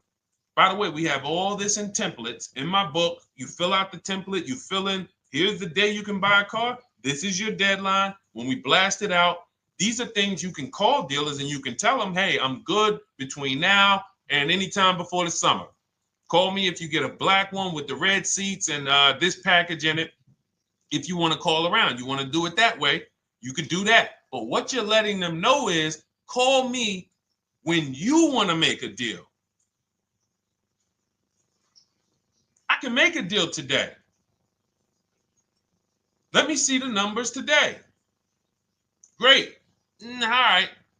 If sometimes you'll see that a car is a little bit out of the range we want it to be in, you might say, man, I'm looking for it to be around, 505. This thing's coming in about 550. Okay, maybe I'll check next month, see if the program gets better. You might say, all right, dealers are saying to some of you shopping for cars that maybe every dealer is not going to have it. When you reach out to the dealers, only 5, 6 dealers have it. But they say, hey, I got something coming in May. I got something coming end of May, June. Is that good for you? See, they're desperate customers. They can't say yes to that because they back themselves into a corner. But you guys now operating with a 90-day shopping cycle. If a deal comes today, I'm jumping on it. But if you got something coming next month, I'm jumping on that. Call me when you're desperate. Call me when y'all have that meeting. Hey guys, we're way behind. Listen, we need a deal. I'll take any deal right now. Hey, is that person that Sheila McCauley, you know, that last month, her number, we couldn't make that deal last month. Did she get a call yet? Hey Sheila, did you get a call yet? No, I'm still waiting. Okay, great. We can get to your number now. Perfect. Thank you. Positioned. So we want you to be positioned when you use what we teach, whether it's the Cars from Home digital book, whether it's the Shop with Deshone. For those of you who are like, Deshone, let's do this together. I want the checklist videos. I want coaching. I want to be able to pop into the Facebook group, ask around. We can't give you that for $24. No author can give you the support. I got tons of books. There to Be a Man, In His Steps, Tony Robbins' book. None of these authors can give me support for the price I paid for their book. That just can't happen. But some of you are like, you know what? This is a big investment. I want to make sure I have access to, you know, systems for life. That's the Shop with Deshone done for you video checklist. And then you got coaching direct with me in our Zoom calls every first and third Wednesday. Twice a month we do. And then we got our private Facebook group with 1,600 people. And then some of them are sharp as me. I'm telling you, let's look at, you know, y'all know I brag about Rosalie. If you like Rosalie, if girl got 4 cars in within a year, you know. Her first car was the Infinity. She got her Infinity truck. And I was sharing her a lot last year when she got her Infinity QX60, but she recently shared that she got 3 vehicles. And hold on, where is she at? I just had her up. So this is the people that's in the group. Like, look, 3 vehicles. Big shout out to Deshone the Auto Advisor for making these incredible deals happen. 3 new leases for my sons with only first month's payment down. She got a Nissan Rogue, almost $37,000 vehicle, $399 a month, no money down. Mazda CX-30 Sport, $28,000 vehicle, $28,300, $339 a month. That's a 1.2% lease. And she got a Mazda CX-50 Premium Plus, $40,400 vehicle, $420 a month. 2 1% leases and a 1.2% lease. And the cherry on top, she says, I sold 2 leases. Some of you don't even know you could sell a lease. She said, I sold 2 leases. She had equity. Now, not every lease has equity. But if 8 out of 10 leases don't have equity, then 2 out of 10 do. So if you've just been dropping your leases off at the dealership, hey, here's my old lease. Let me get the new one. Hey, here's my old lease. And you have not assessed the equity. Could there be equity in it? Imagine how much money you've left on the table. Imagine how much, wow, I didn't even know you could sell leases. She sold 2 leases, 2 2021 Elantras, walked away with $6,737 in equity. Deshone, I could not have done this without you. Your program is a game changer. So this is what we want. We want empowered car shoppers. We want people who are not intimidated. I don't care what this market does, whether I need a new car, used car, whether I got bad credit, whether I'm a high mileage driver, it does not matter. We have strategies to make sure you are going to win in this market or any market. Does not matter. Okay? So, for those of you who don't know, the whole show was sponsored by my new digital book. It's called Cars from Home, 7 Steps to Saving Time, Money, and Avoiding Dealerships. It's 5-star rated. Thank you to everyone who's rated it, reviewed it. It has everything we teach in a step-by-step format. It's normally $97, but as part of our welcome offer, you can get yours for $24 in my TikTok bio, in my Instagram bio. Click that website. It's the carsfromhometoolkit.com. Or we have a link for you guys in the YouTube comments, in the Facebook comments, and you just click the $24 welcome offer, good for 30 minutes. And for those of you who have different learning styles, or if you just want some free advice, we have some links in there for you as well. Whether you are a do-it-yourself type, whether you are do-it-with-me type Deshone, or whether Deshone, I think I qualify for that done-for-you shopping, where I can relax at home and you guys go do that work. Or like I said, you want the free advice, just start with our cheat sheets and you can go from there. Whatever is right for you, you get it done. We just want to move you from anxiety, from, oh, I don't know what to say, from watching people online who call dealers and negotiate. Hey, take off $5,000 so I can have a viral video. And now you're talking to an 80% dealer. So the 80% dealer has the $5,000 to take off. So you look like, hey, yeah, see, I just got them to take off $5,000. We don't negotiate with dealers with fake fees. Like there's a saying, we don't negotiate with terrorists. Cars from home, we don't negotiate with dealers with fake fees. None of that stuff matters. Because what you want us to think is, look, see, I took off all of this money. Don't you want to buy the car now? But you took off the fake money. Had we been talking to a 20% dealer, what money are they taking off? The real money. The real money. So if we have two dealers, well, let's say 8, because y'all know I use the 80%. So the 80% are over here. The 20% are this small group over here that we got to find. Now, the 80% are starting so high that when they take off all the money, it's fake money. We marked up our cars. We got platinum kits on them. We got the Hertz service plans on them, and the Simonized kit and the low, all of that stuff. Okay, so yeah, we done took off 5,000 for you, but 4,000 of it was fake. Meanwhile, this 20%, they don't have the fake. So when they take off 4,000, it's real 4,000. And we over here talking to these people. Hey, take off all that fake money. See, guys, you can do this too. So listen, we bidding is the way to go. You cannot negotiate your way to a below market deal, but you can get bids and it will make your life easier. You'll start to enjoy your car shopping. You'll start to feel like you're empowered. You're the prize. Someone won your business. They won your loan. They won the opportunity to buy your car. You are the prize. So that's what it's about. So we are here Monday through Thursday, 12 noon. Make sure you meet us live or tell your friends and family who are shopping, hey, hop on this show. We're live on TikTok, Instagram, Facebook, and YouTube. But we will broadcast the show for the rest of the day. So those who want to catch up on some things that you may have missed, or if you just jumped on and you're like, whoa, man, I missed a lot. We'll rebroadcast this show for the rest of the day.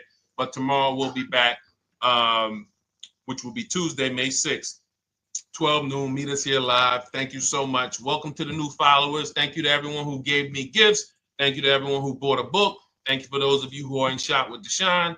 I look forward to your success stories. Always a pleasure.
And welcome to our Tuesday, May 6th live. We do these live streams at 12 noon, Monday through Thursday.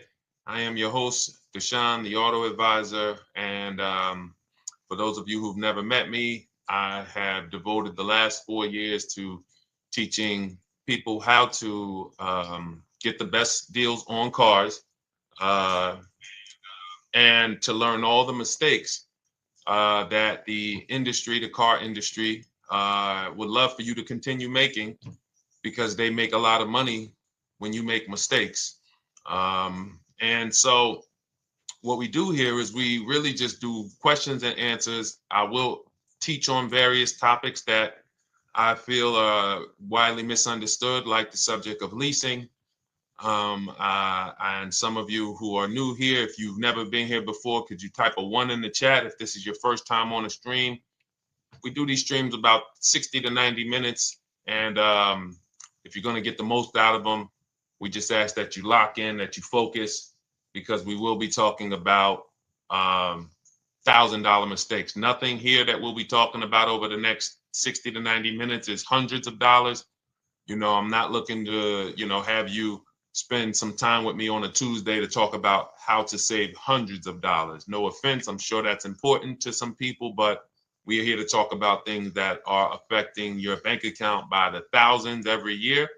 And so if you got some time, I would love for you to hit the like button, like wherever you are, and let's just tap in. You can start to type your questions. This whole stream is sponsored by my new digital book. It's called Cars from Home, 7 Steps to Saving Time, Money, and Avoiding Dealerships. It's a digital book. It's 5-star rated. Thank you to everyone who's rated the book and reviewed it. And it's normally $97, but for the next 30 minutes while you're watching, you can grab your copy for 75% off. That's our welcome offer. We always like to reward people for taking action. So you can get your copy for $24 instead of $97. And you can just head to my TikTok bio. You won't leave the show, my Instagram bio, the Facebook comments, or the YouTube comments, and use that link to get your welcome offer, and you'll have everything we teach. So as we go through this for the next 60 to 90 minutes, if you're like, whoa, Deshone, this is a lot. Wow, this is a lot. You can grab the book and make sure you have everything that I teach and everything in a step-by-step format.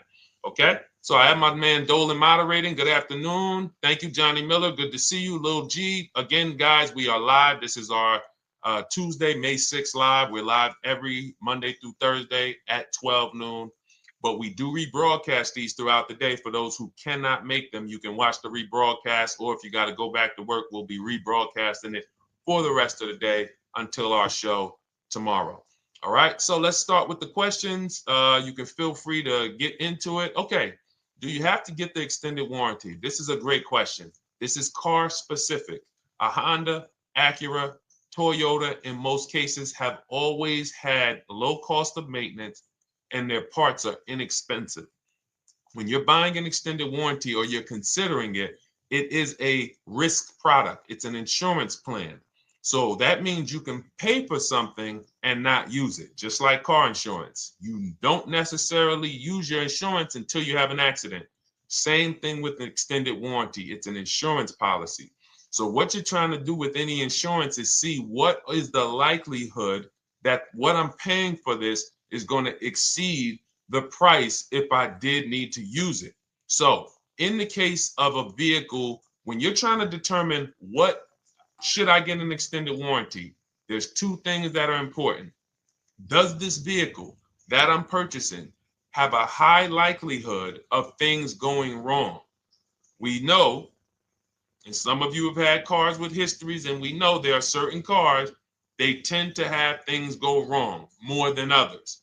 And what I like to do is go right to Google and type in repair cost, because this is the second item that we are looking at. We're looking at average repair cost. So if you're buying a 2010, a 2015 Nissan Altima, 2018, Hyundai Sonata, you go right to Google, you type in 2018 Hyundai Sonata average repair cost. Now, if you see that those typically go on the lower side, then that can take a lower set of risk where you might say, all right, likelihood of these things going wrong on this car is slim. But if you see that the repair cost is on the mid to higher side, that's shifting more risk to if something goes wrong, the cost for you to pay for it out of pocket will probably exceed the warranty. So when I work for Mercedes-Benz, who's new here? Type a 1 in the chat if this is your first time on a stream with us. First time you've ever been here, type a 1 in the chat. First time.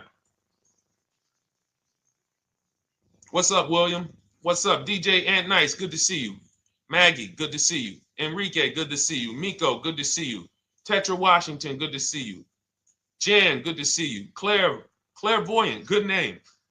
First time, if this is your first time, just type ones in the chat so I know. I don't want to assume anyone knows who the heck I am and what my experience is. Daniel Thompson on Facebook, great to see you. So I worked for Mercedes-Benz for 5 years, General Motors for 5 years, and I ran my own brokerage, my new car brokerage, called Cars from Home. I started it in 2016. Now, when I worked for Mercedes, when people were purchasing a Mercedes, what I would tell them is buy as much warranty as you can afford. Buy as much warranty as you can afford, because I knew that when something breaks on a Mercedes, nothing's under $1,000, and typically it's $2,000-$3,000. So a $4,000 warranty on a Mercedes Benz is usually worth every dime. But at the same time, we have cars that, again, less likely for things to go wrong. And then when things go wrong, if they go wrong, they can typically be repaired inexpensively. Good to see you, Arms Reach. Welcome on Instagram. Shout out to the people checking in live. Great to see you all.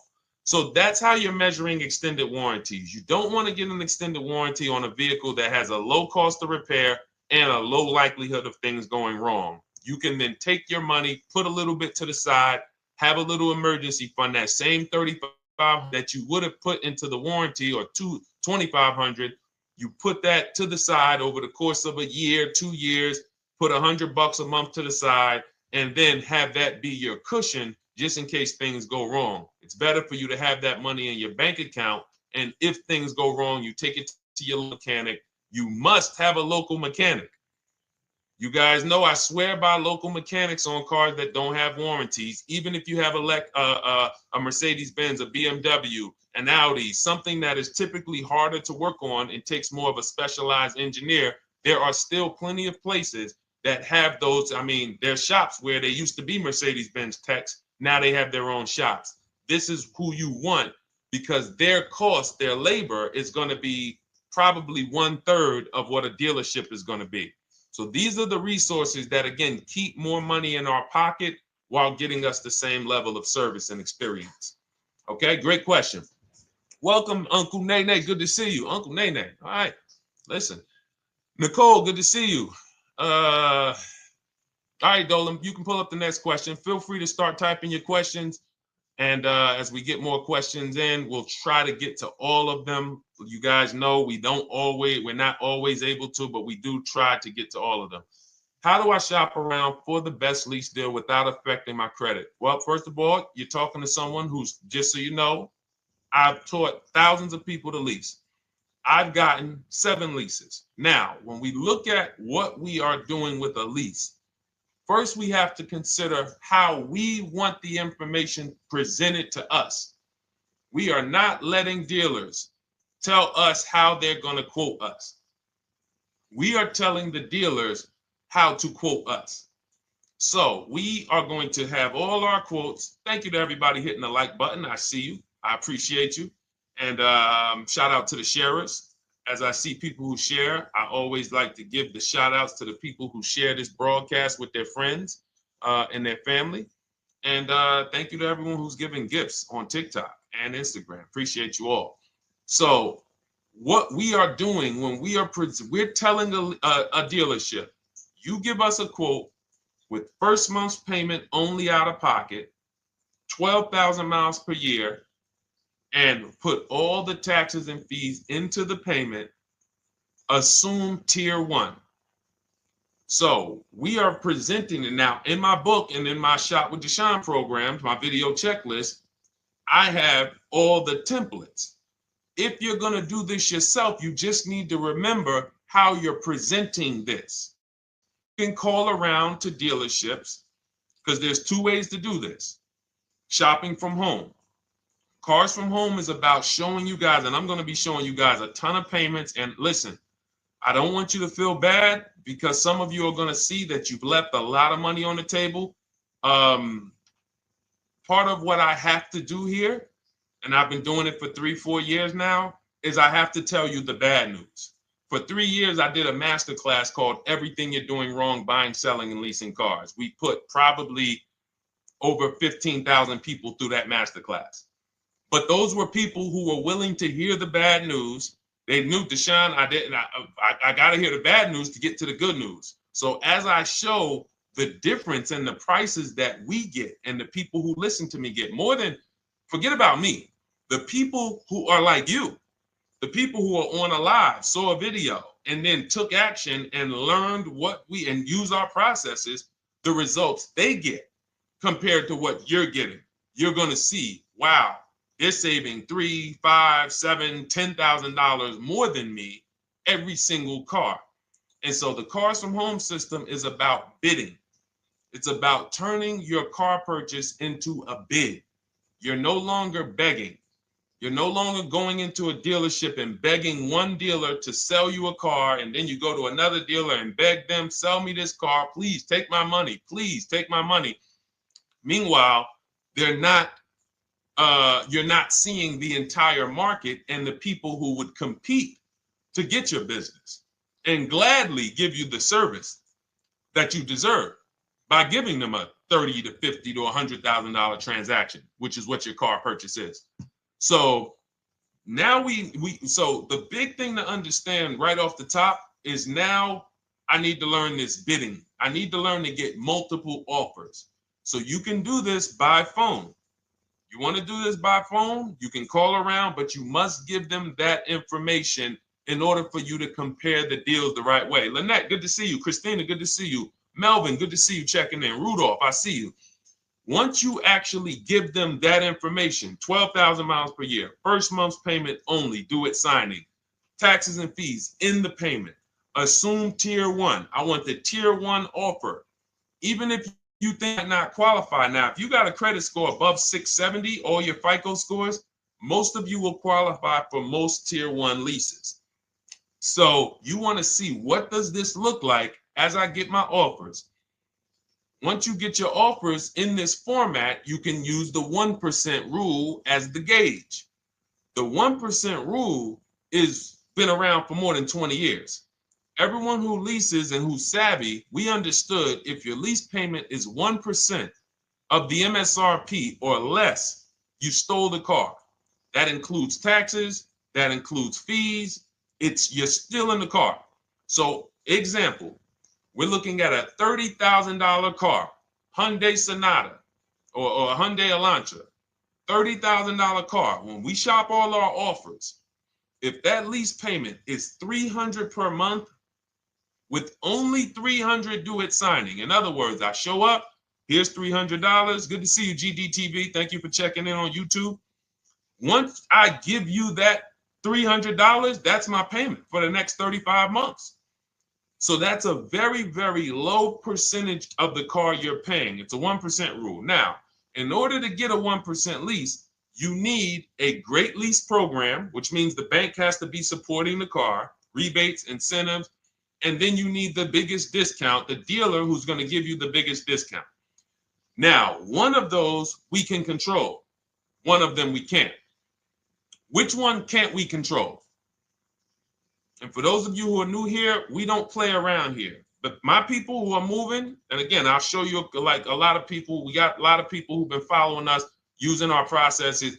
They're locked in.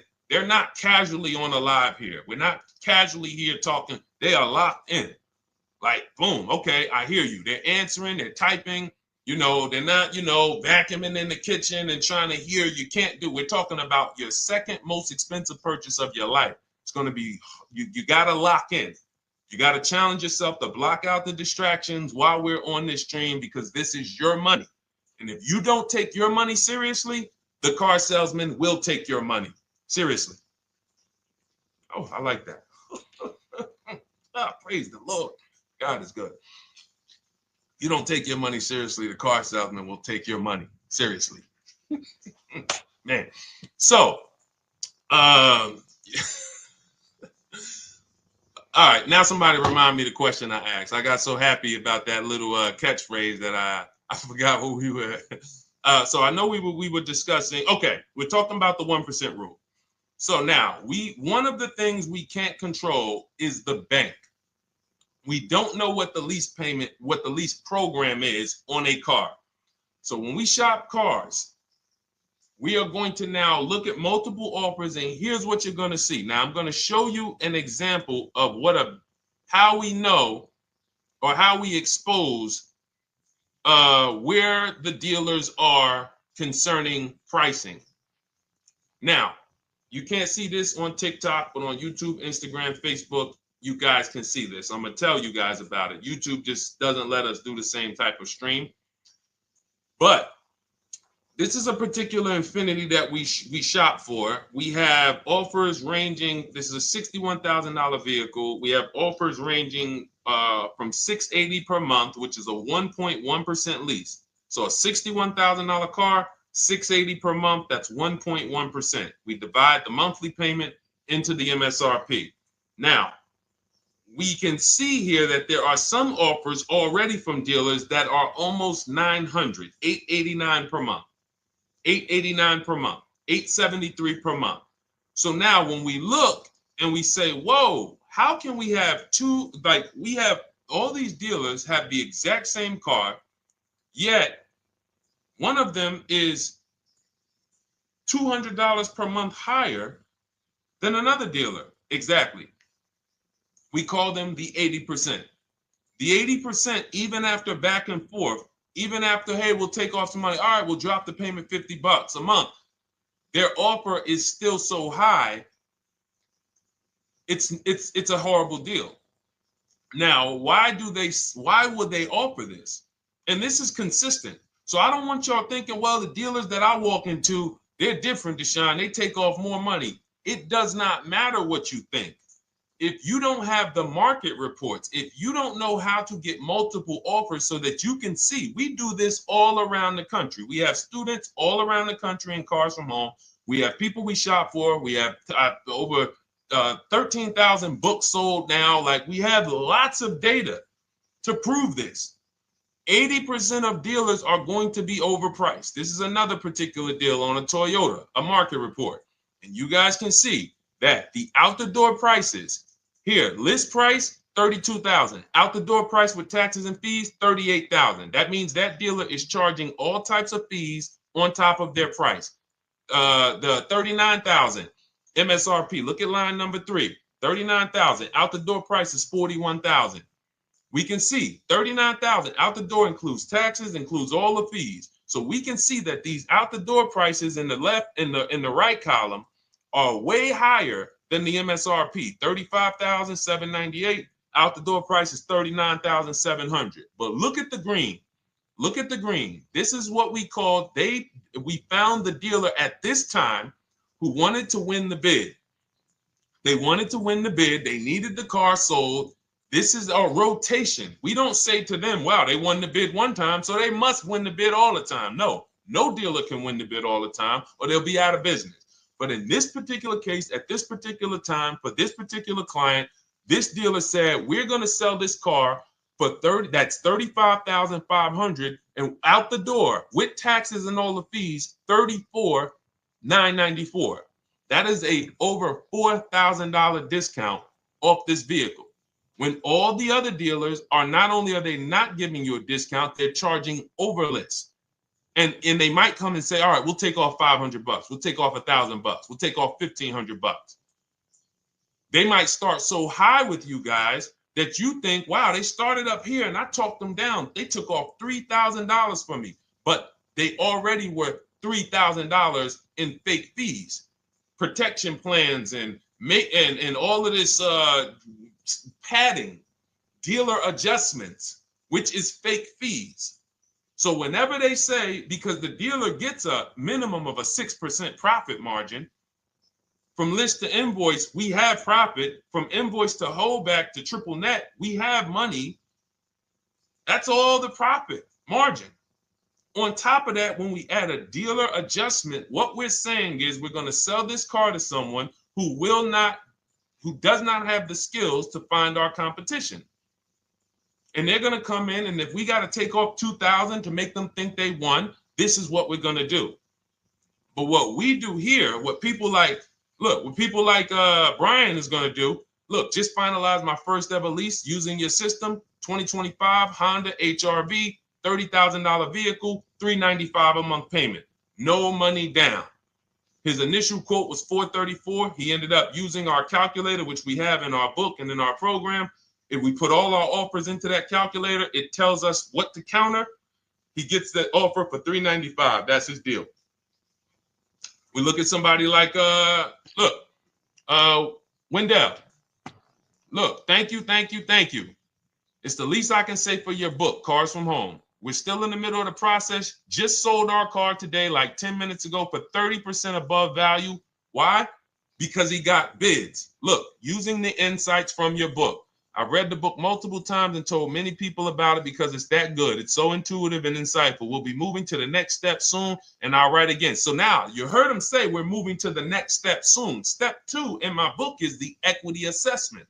That's when we get bids for the car we have. We get bids. You're going to go to, listen, you should never be trading your cars in. Let me ask you all a question. Do we get the most money for you name me one thing that we get the most money for that thing trading it. Name me one thing. If I had this iPhone, do I get more money trading that iPhone in for another phone, or do I get more money listing it online and selling it to whoever will pay the most? Trading or selling? Let's go. Who's locked in? Tax advantages are very small. I understand you, Ronald, but the tax advantages, we have people that are selling their cars to cash buyers for $3 to $5 grand more than what they can get on trade. A tax value, a tax advantage for the difference is not, it's minimal. Exactly. Thank you, King Carter. You listed. So the money is in the bids and the competition. So going back to this person who asked the question, how do I get the best deal on a lease? It's going to be through multiple offers. That's my 2 favorite words. I would wear them on a shirt if I didn't wear unlearn, relearn. Because more than multiple offers, I need you to unlearn. Because the people who come with bad information from years, Deshone, this is not how my uncle taught me to buy cars. Deshone, this is not how I ever heard about getting cars. I was always taught just go in and just don't tell them about your trade and then ask to see the invoice and all of this stuff. That's what I was taught. Yeah, but you're not going to get the prices we're getting until you unlearn all of that bad information. Bidding is how we buy everything. When we go into the supermarket to get spaghetti sauce, all of those companies are bidding. They're bidding. Hey, listen, we'll sell you this for $3.99. Hey, we'll sell you this for $5.29. But we got a better product. We got quality. Look at us. Look, it's all bids.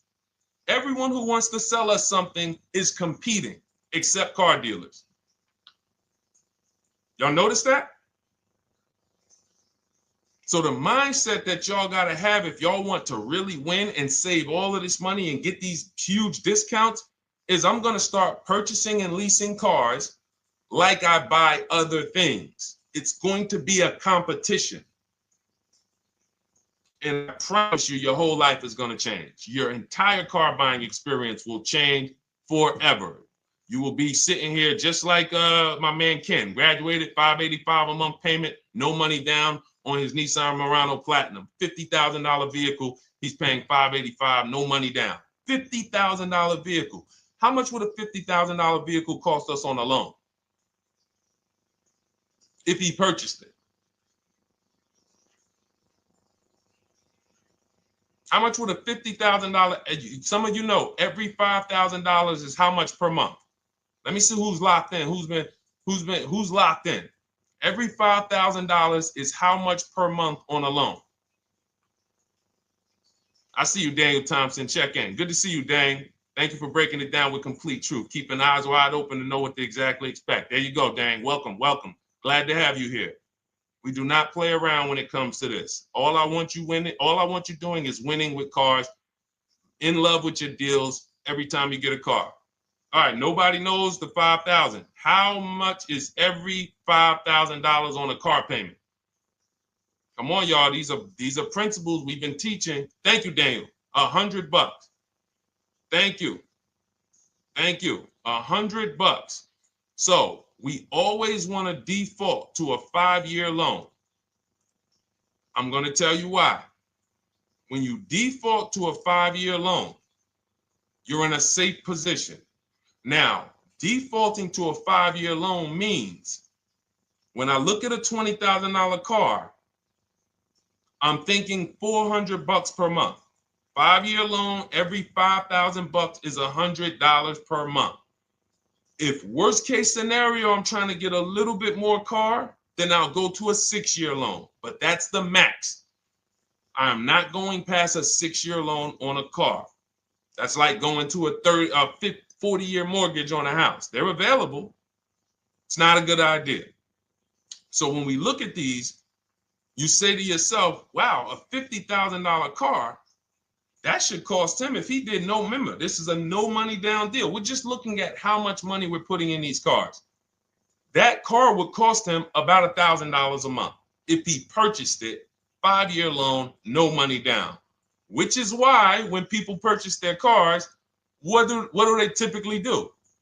Come up with a ton of money, 10 grand, 15 grand, 20 grand, because they're going to pay into that car to try to lower that payment, because that payment. But some of us who don't have the down payment, we're financing most or all of the car.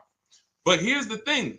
I don't want you to feel bad if you're one of those people who's like, Deshone, I really don't be having those down payments of 10 grand, 15 grand, but I want to drive something quality.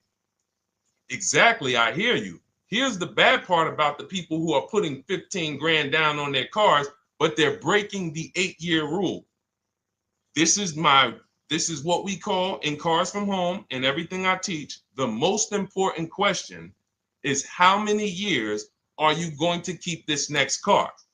If it's not 8, then we don't purchase those cars, because here's what happens with people who go into their bank account, slap $15,000 down in a car, and don't keep the cars 8 years. And if anybody's willing to be honest, they will confirm this right here on the stream. When they go to replace that car in 3 years or 4 years, they literally have a little bit of equity. Maybe they're just breaking even. They're not getting that 15 grand back. It's gone. It's gone. Anyone who puts 10 grand down on a car and then comes back in 3 years, 4 years, all right, I had the car 4 years, 5, listen, I'm going to switch this thing up. They still have a payment. They are barely breaking even. Meanwhile, their payment was 400 or 500, almost double what it would have been if they leased a car, got a below market lease, and they drove a car, no warranty after 3 years. They're driving an inferior product. So if it sounds like I'm here to destroy people from purchasing who are not keeping their cars long term, that is the goal. Because as long as you are buying cars that you're not keeping 8 years and you buy them, you turn around and you replace them, you are going to continue to spend way more money than people getting below market leases like Ken and like a lot of other people I'm going to show you on the stream. Lots of other people. Look, dealer American Senior Benefits Plan. He's enrolled with us under his company name. Dealer MSRP on this car was $36,300. 2025 Kia Sport X line. MSR boom 561. Monthly payment is $400. Use the system back and forth. Got $400 a month on a 2025 $36,000 car. Once we put our taxes and fees in that would be a $700+ payment. $700 payment. He's paying $400. And y'all wonder why people are losing cars. $300 more per month to drive the same car? It's ridiculous. Imagine somebody like you, when you learn, now you're pulling up. I'm going to tell y'all one more story, and then we'll go into some more questions, because you might not remember what I'm saying. So those of you who have the book, you got this for the rest of your life. But you will remember, hopefully, a story. I'll tell you about my neighbor. So my neighbor finds out that I'm into this car business and that I educate. And he said, hey, Deshone, I was watching some of your videos and I come across this 8-year rule that you teach. And his wife had actually had a Kia Telluride. Popular vehicles, probably been one of the most popular SUVs, that the Palisade, since 2007, 2019. Super popular vehicles. People were charging $5,000 over sticker for them during the pandemic. People were paying it. We were getting them at discounts. Now, his wife totals the truck. She has an accident, totals the truck. She's fine. Truck is totaled. He was financing it. He said, Deshone, I see this 8-year rule thing, man, and I don't keep my cars 8 years. I said, okay. He said, so I'm thinking I should, like, you're saying I should be shopping for a lease on my next one. I said, exactly. I said, make sure you get multiple offers, because if you just walk in and say, hey, work me up a lease, they'll give you the same payment you had on the purchase. And then they'll tell you something ridiculous that they want you to believe, like, hey, the lease is the same price as the purchase, so you might as well just purchase it. And people believe this stuff. Now, I said, you get multiple offers, stay at home. He calls me, he says, Deshone, I got the new version of the Telluride, new. I'm paying $479 a month. He's $497, and then he said, I think he put down like $1,000, bring it down to $479. $497. He was just paying $800. Do you think anyone can tell him anything about leasing? He's pulling up in the same exact truck. In fact, the newer version. He knows he wasn't going to keep the car long term anyway. He's not going to pay it off and then keep the car and have a paid off Kia Telluride for 10 years. That's not what he does. He keeps them 3 years, 5 years, 7 years, and then he replaces them. So why is he paying $800 a month for years, no warranty, when he could be driving brand new ones for $497 a month, problem free? But as I said, some people are determined to pay more. But the people who, once you get this leasing thing, if you're not keeping your cars, it will change your life. Now, again, I got a car I'm purchasing, we're keeping it. Anything you are buying, keeping 8 years, forget about leasing. It shouldn't be a thing. Who keeps their cars more than 8 years? Let us know. You're an 8+ year person, let us know. In fact, I don't even want to ask, who has a car right now that they've had more than 8 years? And then we'll answer. I want to get Kathy's question too. And then let's get some purchase questions. Let's get some used car questions. Let's get some bank financing questions. We do it all here. But one of the most misunderstood subjects is this leasing thing, and it is costing you guys thousands of dollars every year. And you're driving old cars with no warranties, paying high payments on them because somebody told you you should be purchasing cars. I'm here to tell you they owe you money. They owe you money. All right? So who has a car right now that they've had more than 8 years? Let us know. How many years have you had it? And by the way, for those of you who just joined, this is our Tuesday, May 6th live. We are live every Monday through Thursday at 12 noon Eastern time. So for those of you who are here catching us live, that's when we're live. We will rebroadcast this and replay this show throughout the rest of the day for those who could not catch it, or if you had to jump off, go back to work. You're like, oh, I got to go back to work. You can catch it on the replay throughout the day. But we are live Monday through Thursday at 12 noon. So welcome to the people who are here. EJ, driving a lot of miles does not matter. Let me break this down for you. So right now, let's go to somebody who else has a lease. Let's look at, because who's heard with leasing you can't drive too many miles? Who's heard that, right? Type me if you've heard that. Let's go. Type me if you heard that. Come on, where's the locked in people at? I see Kathy, I see EJ, I see DJ Ant Nice, I see XP. All right, I see Mr. Slim. Welcome to the community. I see Rhonda. All right, where are the locked in people? Instagram, where we at? Locked in. All right, dang, I see you. Jamel. All right, perfect. So, Sherry, I see you. Sherry Baker on TikTok. So you've heard, oh, you can't drive a lot of miles with a lease. Let's be clear here. You choose the mileage on your lease. It's not selected for you.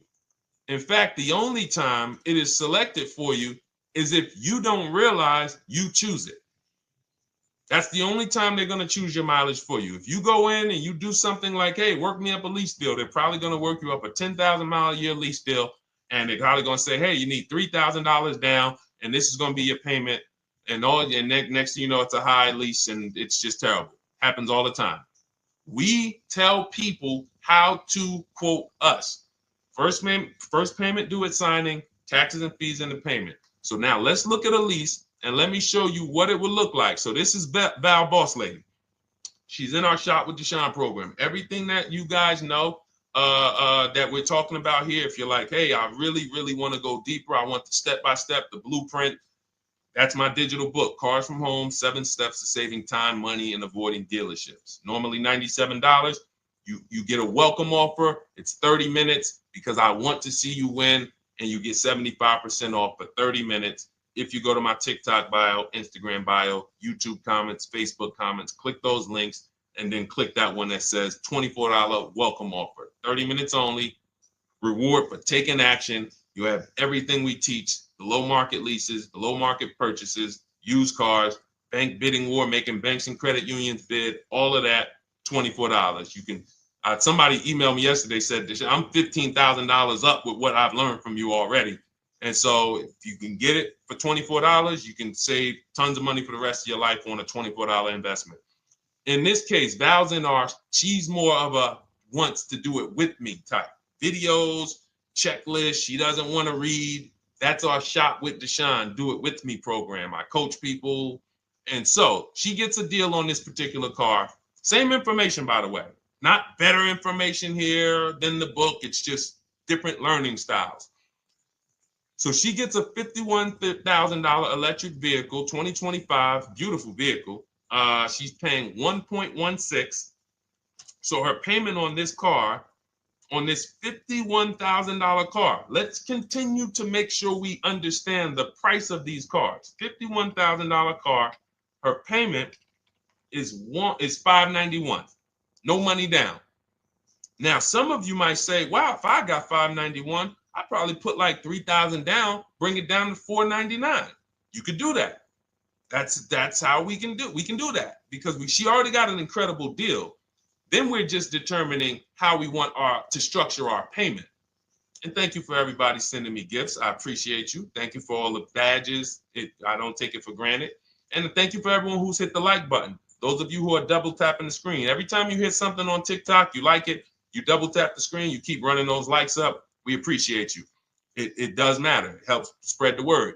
So let's say Val wanted, she's a high mileage driver like EJ. Let's say, EJ, how many miles per year do you drive?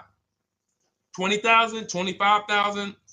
Let us know. I'm gonna show you why. In my book, I have 2 strategies for high mileage drivers. I'll tell it to you guys right now. How many miles a year do you drive, EJ? 25,000, 20,000? Those are both high.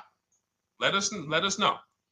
Or if anybody, else, because, anybody else who's a high mileage driver, let us know. How many miles? 26. All right. Thank you, EJ. So let's just round that to 25 for now. Let's just round that to 25. So let's say instead of her $591 payment for a $51,000 car, now you could shop for a $30,000 car and you can have a 1% payment. If it was, a similar deal, you'd be paying $300 a month. In her case, she has a $51,000 car. She probably wanted a nice SUV that looks beautiful, that some other people are paying $1,000 a month for. She's paying $591. But if she wanted to bump it up to 15,000 miles a year, she'd be paying another $30 more per month. She'd be paying $620.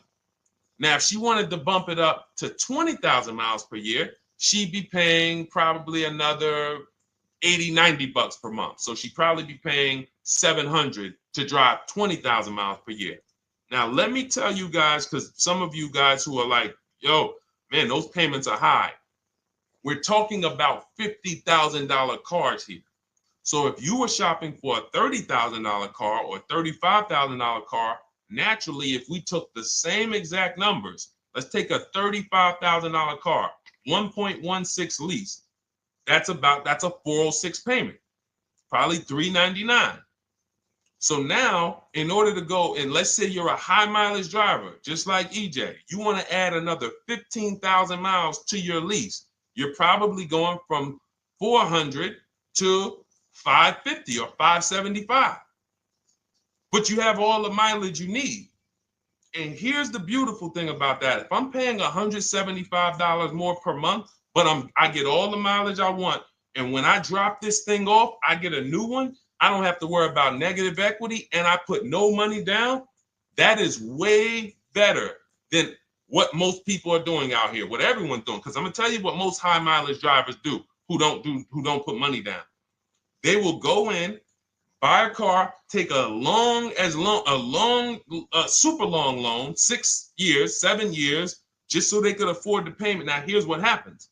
They drive the car, they put 25,000 miles a year on it. They come back in 3 years or 4 years, and they say, wow, I got 100,000 miles on this thing already. Let me go and swap out the car. What situation are they in at that point, guys?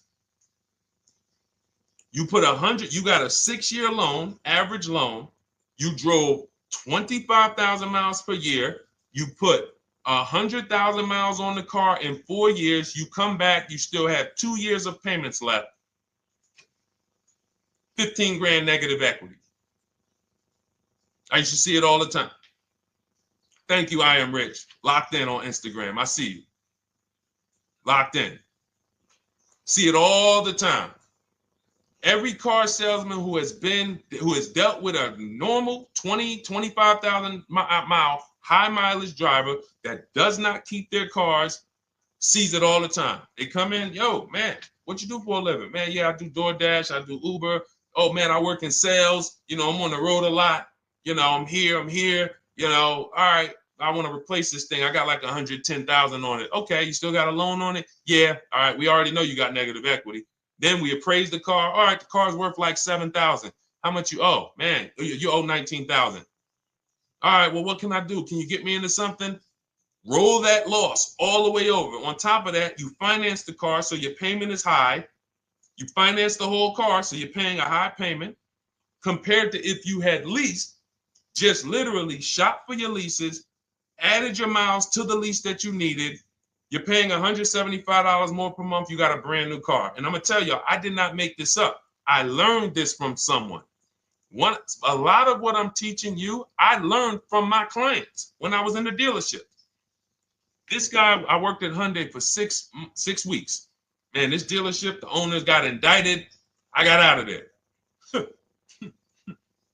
Way before the owner got indicted. It just had straight up highway vibes, like the worst you could ever imagine. As I was in there for 6 weeks, I was a manager. I enjoyed being a manager. We did a lot of deals in my department in 6 weeks. But I said, I am out of this place. Anyway. But I learned something very valuable there. We had a client a customer was returning his lease on his Hyundai Sonata. Guy comes and I'm grounding the lease. I'm doing the paperwork for him. He has 72,000 miles on the car. 72,000 miles. I said, how the heck? I said, you lease this? He said, yeah, I always lease. That's all I do. He said, I used to buy my cars every single time I came. I had to put large down payments, 10 grand, and then I'm still having negative equity when I come to trade it in. I'm having high payments. It's ridiculous. I looked at his payment, and let's say the average payment for a good deal on a Sonata at that time was $300, $325, whatever it was. He was only paying like $550. He was only paying like $150, $175 more per month. He had a 25,000 mile a year lease. And that's what he did. I drive these cars. I'm on the road. Boom, boom, boom. I change my tires. I do my maintenance. 3 years. It's a fixed cost. There's no variable cost. I don't have any surprises. I'm not getting hit with a negative equity bill that I got to transfer, which means when I transfer my negative equity, I get less car on the next transaction. Because if I got to bring over 15 grand of negative equity, that's probably 300 a month that I'm paying for my old car when I get my new car. So if my new car was 400 a month, but my negative equity is another 300 a month, I'm getting less car for my money because now I got to take all those losses and bring them over to my new car. This is high mileage drivers and people who don't understand leasing. That's why you're losing so much money. And when you just flip the switch and realize Deshone is not talking to me emotionally, I am not talking to you about never do this, never do this, like these other people who say this, do this. This is how you buy a car. They never talk numbers. Y'all notice that? You notice that, right? You never hear them talk numbers. It's always never do this, always do this. This is the worst way to do this. This is the most expensive way to do this. This costs you the most money. They never talk numbers, though. That's why everything I do is to show you the numbers. Thousands of transactions since 2006 in the car business, helping people the last 4 years all around the country. This is the numbers that they might not understand. So if you're not keeping your car 8 years, it does not matter if you drive 20,000 miles a year, 25,000. You should be looking at a high mileage lease. Or my second strategy for high mileage drivers is this, because some of you want a nice car. This is for my people who you're like, man, Deshone, I'm on the road. I got my car that I do my work in. I kind of, slep it around. I don't really want to lease something and then put, that wear on it. I got stuff. I'm throwing bags in the back, whatever it may be. There's a strategy we created called 2 cars, 1 payment. And what will happen is your first car will be a purchase. And if you have an existing car, you're going to keep that. So let's say you have a car now, you're driving a lot of miles, you're doing your 25,000 miles a year. You pay that car off. You keep that car, and then you go and you lease you something nice, regular mileage. So you might get a 12,000 mile a year lease, and then you drive 12,000 in your mileage car, 12,000 on your nice car. Because some people are like, I want a car that I could, when I need to go somewhere nice, this is what I want to drive. When I'm with my family, this is what I want to drive. But when I go to work 5 days a week, I'm going to drive my mileage car, 3 or 4 of those days, and then I'll take the lease maybe 1 of those days, and I'm splitting the mileage. You still have 1 payment. It's low. And then every couple years, you replace the mileage car or you replace the lease car, and depending on when the lease is up. But you want to keep that, and that mileage car should be something that will last. Ideally, something that you can get 200, 300,000 miles a year out of that car. Because that's what that car is there for. Man, I'm hopping in this thing, man. Oh, transmission went out at 170,000 miles. Go get you a rebuilt transmission. Boom, boom, drop it in there for $2 grand. Get another 80,000 miles out of that car, but you still got your lease car, and you're just splitting the mileage. Both of those are short-term strategies for high mileage drivers. That is not for long-term people. If you're a long-term person, I keep my cars 8+ years. Forget about leasing. You should just be finding the best deal, below market purchase, keep the car, something you can keep for 8+ years. You can put 30,000 miles a year on a car 8 years in a row. If you get the right car, and in 8 years, you got 240,000 miles, and then you replace it. Forget about leasing. This is only for you guys not keeping your cars 8 years. You're getting killed on depreciation. You're paying tons of money. This is you are the people who should be leasing. Okay? So everything we're talking about this is the Cars from Home system. We teach this. I'm not freestyling this. This is in my book, digital book, Cars from Home, 7 Steps to Saving Time, Money, and Avoiding Dealerships. We have two strategies for high mileage short-term drivers, 1 strategy for high mileage long-term drivers. And so if you want your copy, you can get it for 75% off. That's our welcome offer to you. As a 30 minutes. Welcome. Thanks for being here. I want to reward you. If you want everything we teach in a step-by-step way, go grab your digital copy. It's in my TikTok bio. It's in my Instagram bio. Click those links. We also got a link in the YouTube comments and the Facebook comments. Grab your copy and make sure as soon as you purchase, screenshot the thank you page. You're going to see thank you for your purchase. screenshot this page because it has my support team's email on there.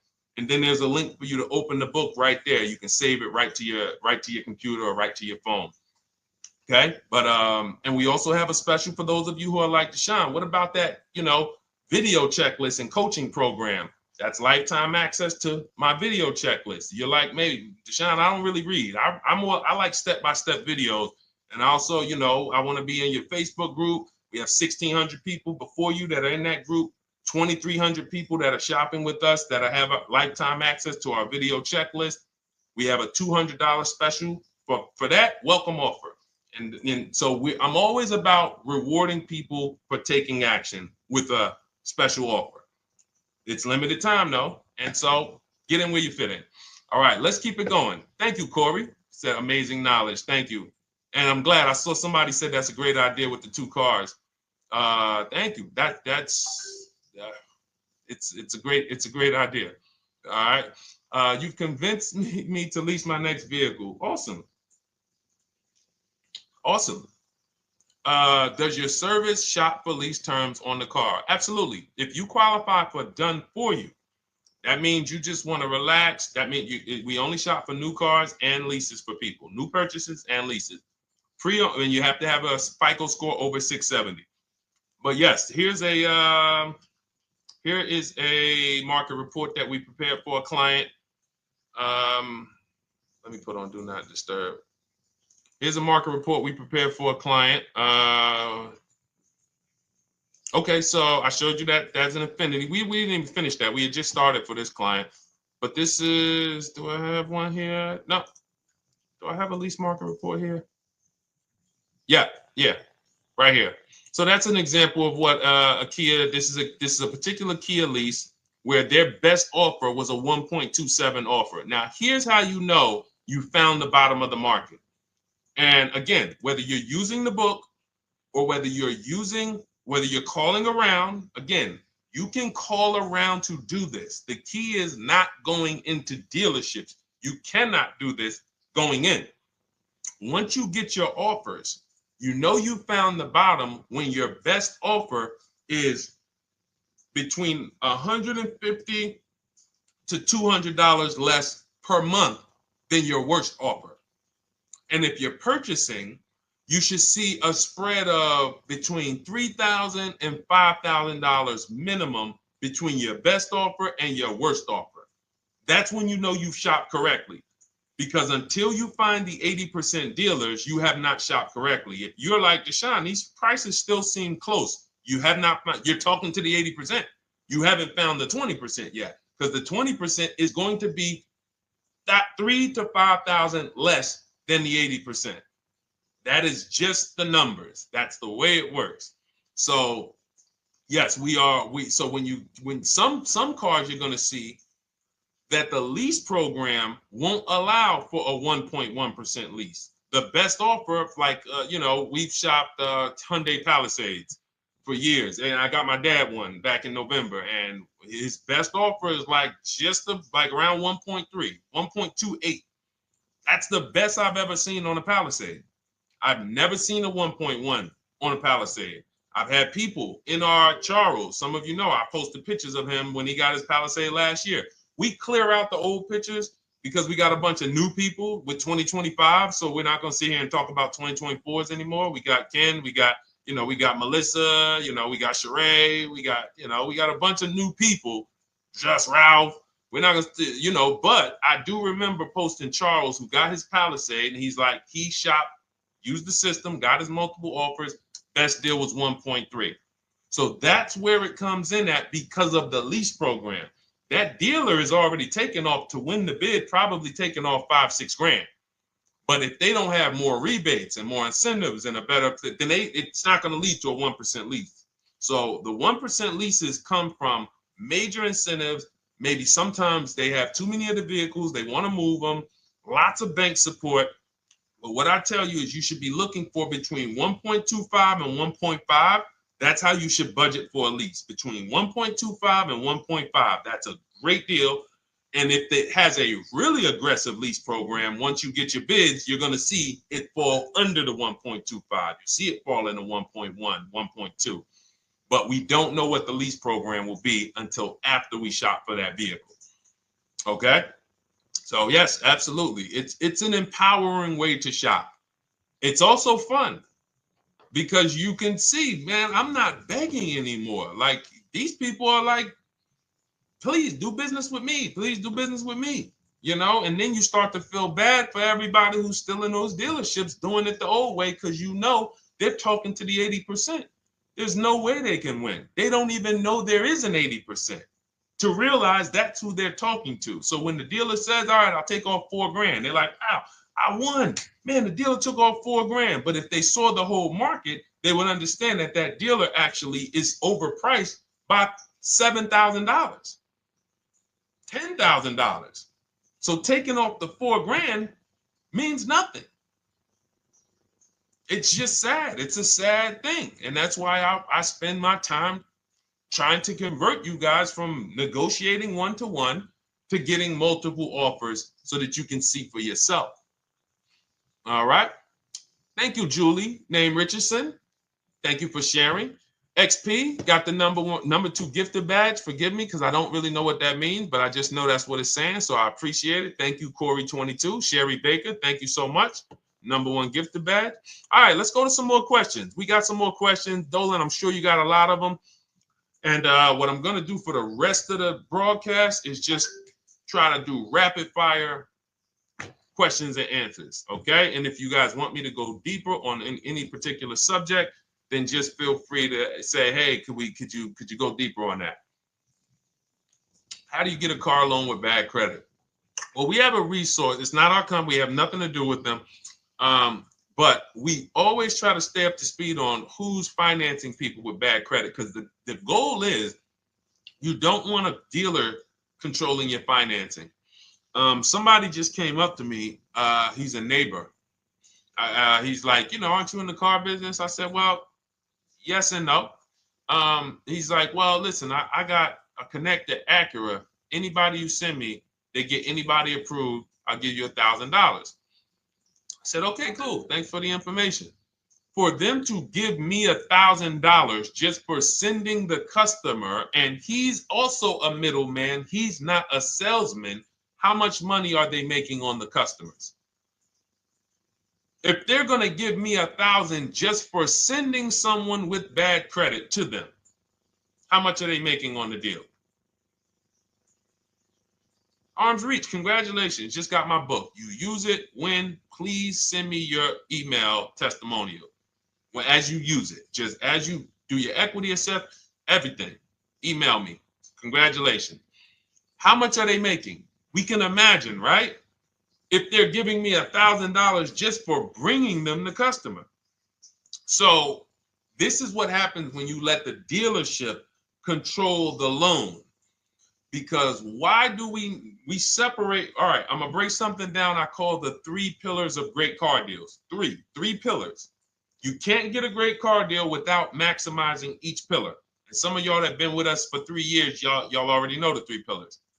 First, who you buy your car from. Second, who you get your loan from. Third, who you sell your old car to. That's 3 separate transactions. The car business has trained you guys to give them all 3. All 3. The car business has trained you guys to give them 3 transactions. Anytime you purchase the car, who's done this? Be honest. Purchased the car from a dealership, sold them your old car, in which case you call it a trade, and they got you your loan. Who's done this? 3 transactions in one. Why do we know these are 3 transactions? One, there's competition. People want to buy your car. It's okay, Corey. That's that. Thank you for being honest. That's how we change. The reason why we know that these are 3 transactions because there's people who want to compete in every one of them. There are people who want to buy your car. That's why step 2 in our book, we never trade. We get offers from CarMax, Driveway, Carvana, AutoNation, Car Gurus, Kelly's Blue Book Instant Cash Offer. It's a bid. We just had someone sell their lease. Miss Hickman, she sold her lease, made $4,700 selling her lease. CarMax won the bid. Drove the car for 3 years, had equity. She dropped her lease off. They gave her $4,700. Won the bid. That's one pillar. Second, who I'm going to get my loan from if I'm getting a loan. Those of you who are paying cash or leasing, this is not a pillar. But we need to bid out our loan. We had a great talk yesterday on our show yesterday where I asked, who do you guys get your loans from? Most people said the bank, the credit union, the dealership. One person said the right answer, whoever gives me the best APR. That's the right answer. And then we have who we buy our car from. There's banks and credit unions that want to compete for our loan. There's multiple dealers who want to compete to sell us a car. So we can't get a great deal until we have bid out each pillar. And that's why when we have bad credit, if we let the dealer now control, this dealer has a car. We didn't bid out that car to find out, is it a great price? Now they're also giving me the loan and they're charging me 25%. We didn't bid that out to see, is that the best loan I could get, even with my bad credit? Is that the best loan I can get? So the key, what you want to do first, if you have bad credit, is I'm online looking for anyone who will finance me with bad credit separate from the dealer. I'm not going to Carvana.com and saying, hey, you can get a car with us you can get a loan with us as long as you buy a car from us. You're mixing the transactions. You're taking away my ability to get bids. I'm finding someone you should check out. There's a resource. Oh my goodness, what's the name of the company? It's in my book, but I want to give it to you. Goodness, it's slipping my mind right now. Send me an email or a DM, because here's the thing. If you use just that part and get the loan funded, but you don't know how to bid out everything else and structure your transactions, and are you keeping the car 8 years? Because if you're not keeping the car 8 years and you're like, Deshone, I hear you talking about leasing. I'm not keeping my car 8 years, but my credit's not good. The only purpose, if you telling me that I could be driving brand new cars for cents on the dollar, but I don't qualify right now, this car that I'm going to get is to set me up. So I'm not going to get a $30,000 car. I'm going to get me a $12,000 car, $10,000 car, the cheapest car I can get a loan on, so I can establish a payment history. And once I establish a 2-year payment history, yeah, I'm going to drive a car less than what I could drive. I got the money. I could afford more than this. But you're not setting yourself up for the right transaction. You should be setting yourself up and saying, all right, I'm going to sacrifice with this car, drive something that I know this is not my ideal car, but I'm going to build 2 years of payment history. So when I go and I swap into my lease in 2 years, I'm out with a brand new car. I'm paying cents on the dollar, and I won. But it was a plan. It was a long-term plan. This is the second most expensive purchase of your life. You can win every single time, or you can lose and set yourself and your family back 5 to 10 grand each car or more. Every time you get a car, it's 5 to 10 grand more you're coming out of your family's bank account than what could have. Then you got the car breaking down. Now you got tow trucks, all because you don't have an actual plan you're rolling out. And that's what I see a lot of people do with bad credit. Oh man, I got bad credit. I'm just going to go and get me something. I could afford $600 a month. And they go and buy the most expensive car. But because 25% interest is on the loan, they're not getting the most car for their money. Now, 3 years down the road, they're going to pay the high payment, still have negative equity because the interest is so high, and then they go and swap and do it again. And because the payment's so high and the car is older, because they want something fancy, but they really can't get that because, again, the interest is high. That's eating into their budget. Now they're going 3 years down the road. They missed 3 payments. They were late 3 times, so they're no closer to leasing. Credit's still bad. This is disaster. So if you're a long-term person, I break it down for you guys into two groups of people: long-term, short-term. Long-term high mileage driver, short-term high mileage driver, different plan. Long-term bad credit person, short-term bad credit person, different plan. If I'm a long-term person with bad credit, here's what I'm doing: finding the absolute best car I could find, getting bids, either new cars or used cars. We got the strategies for both. You can use the marketplaces, cars.com, Car Auto Trader. We got a whole strategy for how we find used cars, but you find that car, you pay your loan of 20%, 19%, 18%, if that's the best you can get. Because here's what you're going to do. In 2 years, you're not swapping into a lease. In 2 years, you've established a payment history, you fixed your credit, and now what are we going to do? You got a quality car. You're not thinking about trading it. You're not thinking about replacing it. You're like, man, this is my car. It's a great car. I'm just paying daggone 20% interest. What do I do now after 2 years? Now that my credit is good because I got a quality car, dependable car, I'm focused on fixing my credit over 2 years. What am I going to do after 2 years? Anybody?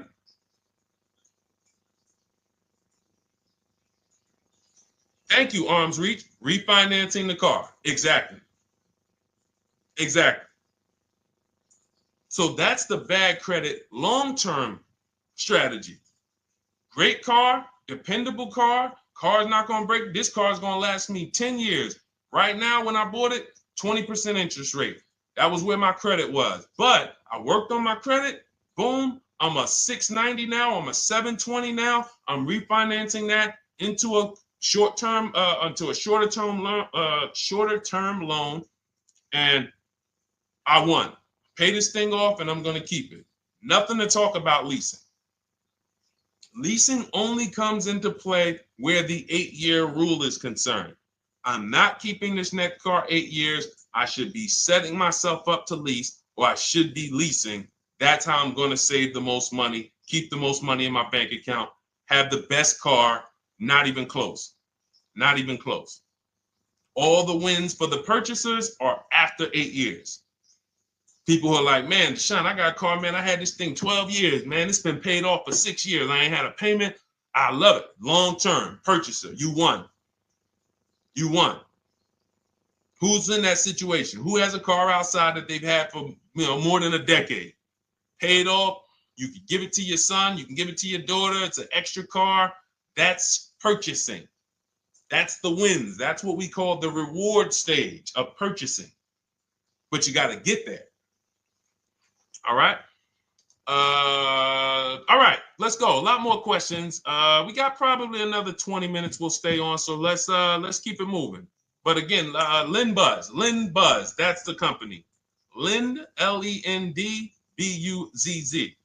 They started, I started seeing them about 18 months, 2 years ago, and they were loaning to people with, international students, people who didn't have credit.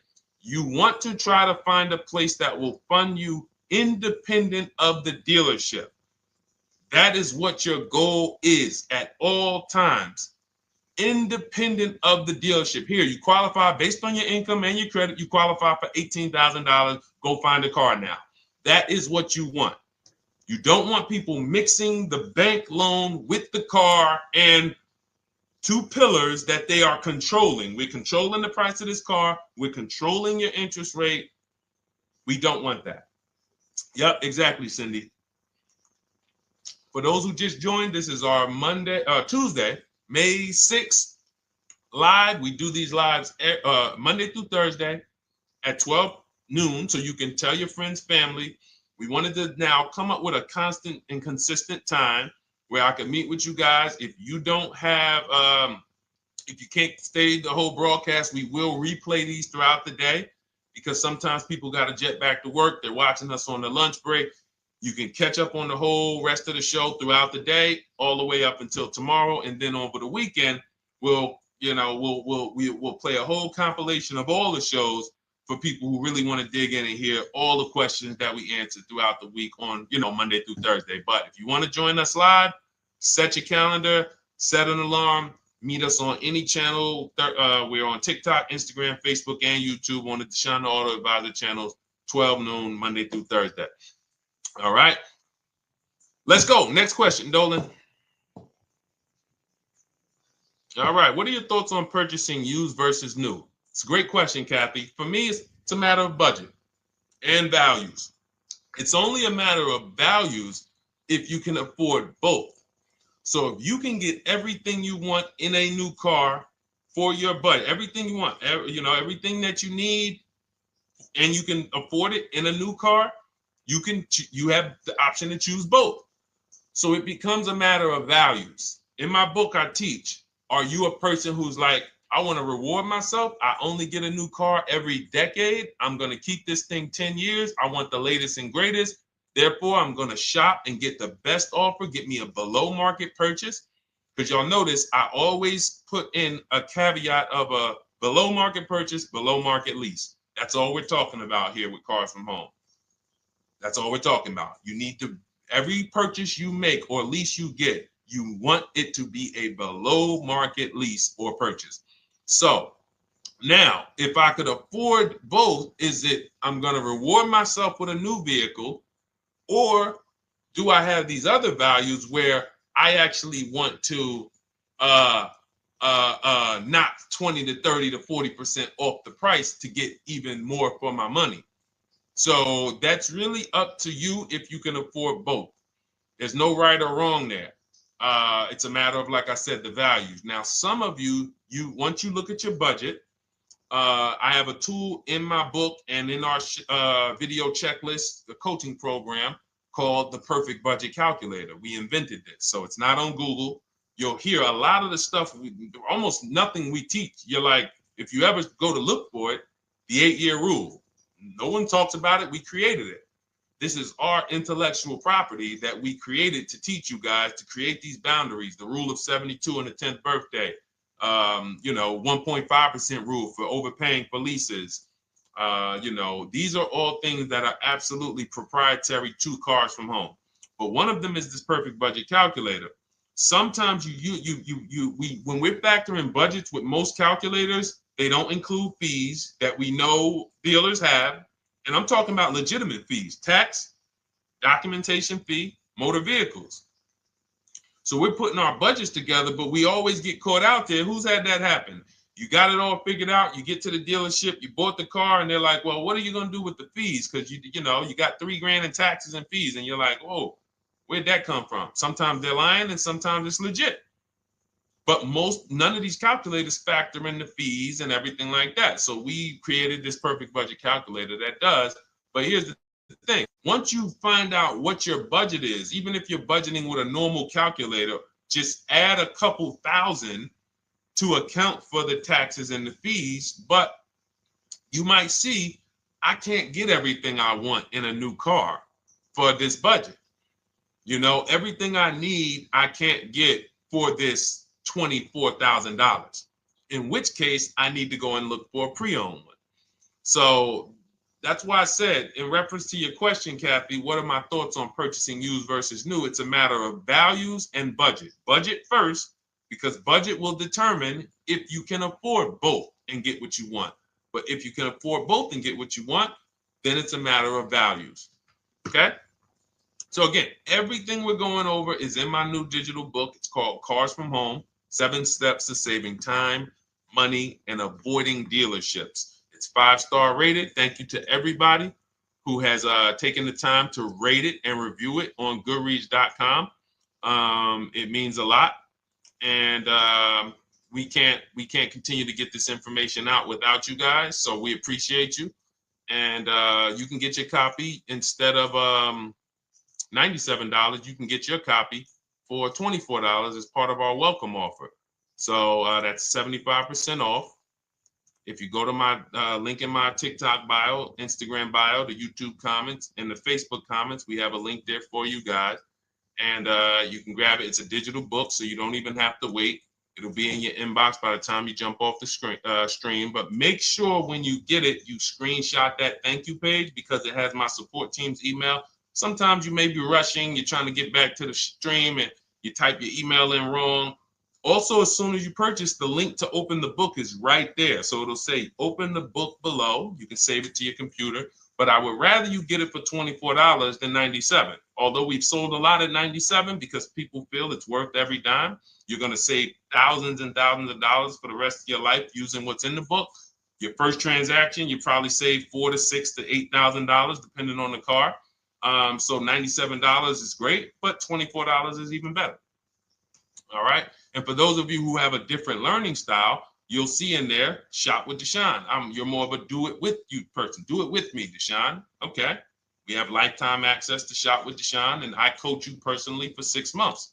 So we jump on Zoom calls twice a month. And some of you who may qualify for done for you, just do it for me. If you qualify for that, we have a welcome special for that too of $300 off. So get in where you fit. And those of you who are new or you're like, Deshone, I like what you're talking about, but I still don't trust you. You can start with our free cheat sheets. So just start somewhere so that you can start to reinvent how you're car shopping. Magley, how are you? Oh man, of course I remember you. Following for years. You actually were following me from the time God blew me up on TikTok. That was 2021. So I absolutely remember you and I appreciate you. And yes, it's so good to see you. Absolutely. Absolutely good to see you. All right, Dolan, we got a couple more questions. We got time for a couple more. Let's try to go as fast as possible. The discount for the book is not working. It says time ran out. It's 30 minutes. I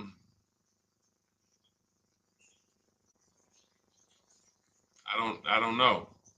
I don't know. Y'all help me out. I don't know what to do with that. I'm sorry.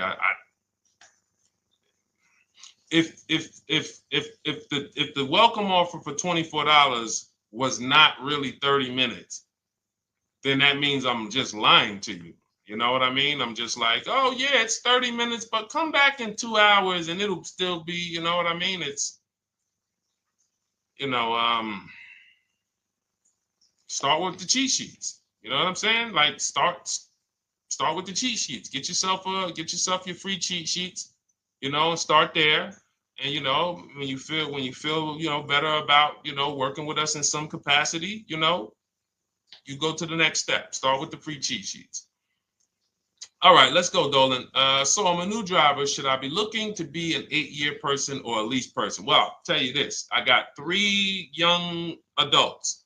2 my daughter, my daughter who's 18, my niece who's 20, and then a young man that I, basically like a son to me who's in the Navy and he's 21. Well, he'll be 21 this year. So he's 20. Now, they all called me in the last 3 months because my daughter's getting her license. My daughter didn't call me. She's getting her license in the next, in June. And we've all talked about this. How should I get this car? Now, my situation when I was 22, I'd already bought a $500 Mitsubishi Eclipse. Transmission went out on me probably after 6 months. And then I bought a buy here, pay here car. This is before I got into the car business. I got into the car business, I was 22, working for Pontiac GMC Buick. So I get this buy here, pay here car. It was a quality Chevrolet Cavalier. I didn't know anything about cars, so I went to a local spot. They said, hey, put down this, just pay us $50 a week. So I did that. But 22, I had my daughter, and my boss says to me, hey, why don't you lease something? And I was already selling cars, but I just didn't think, could I even, qualify for a lease? I don't even know what I was selling them, but I'm just literally doing what most salesmen do. All right, he wants to lease. All right, what's the payment? Yeah, tell him it's this. All right, perfect. They said it's that. Oh, that's a little too high. All right, they said it's a little too high. All right, so that's what I was doing. I didn't really understand anything. That's most car salesmen.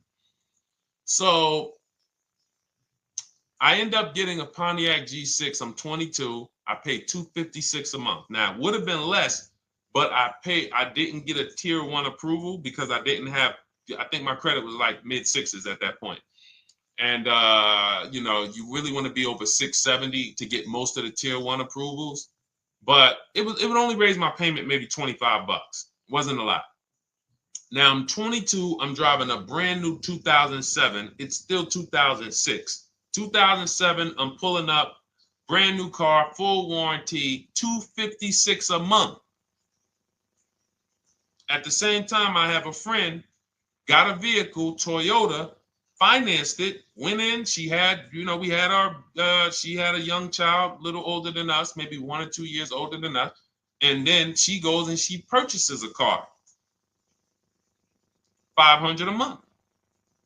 She didn't get ripped. That's what a $20,000, $22,000 car costs. She got a Corolla. $500 a month. We're 22. Plus insurance. This is enough to break a young person, young family. I'm paying $256. She's paying $500. That right there. When I tell people that story, it's amazing to me how many people will say, Deshone, when I got my first car, my parents took me out. We financed this car. We financed this. I was paying $400, $500, $600 a month. Whether the parents were paying some of it, or they were paying some of it, or they were paying all of it. Thank you, Kathy. Appreciate you sharing. So this is what all of them, all three, well, 2 of them. I don't know about the young man. Because his parents.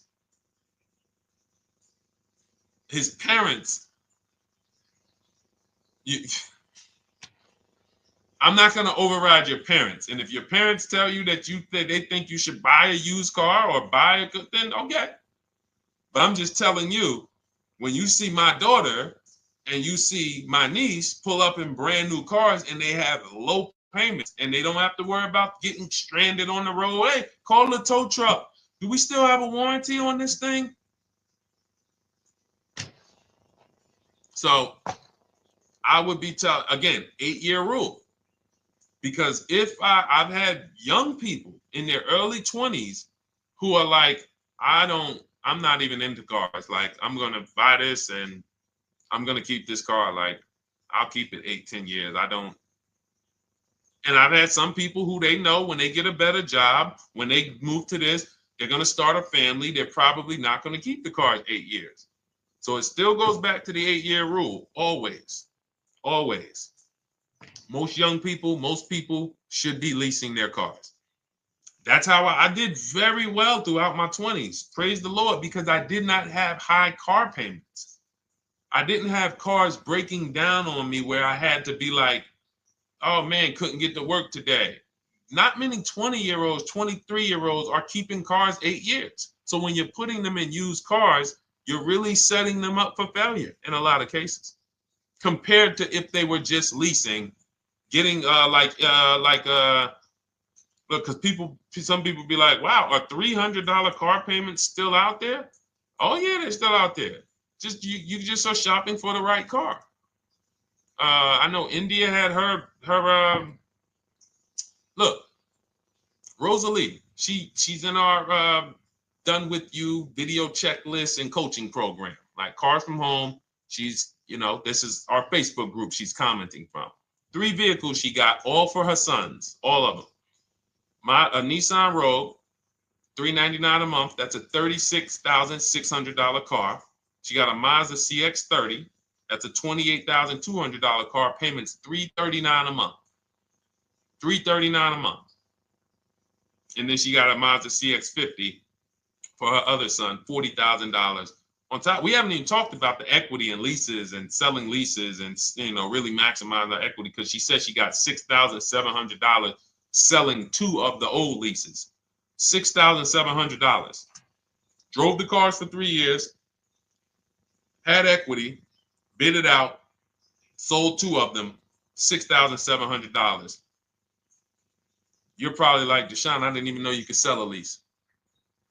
My question is, how much has that cost you? So when you're looking at investing in anything we're doing, be it my book, be it Shop with Deshone, our video checklist and coaching, be it our Done For You program.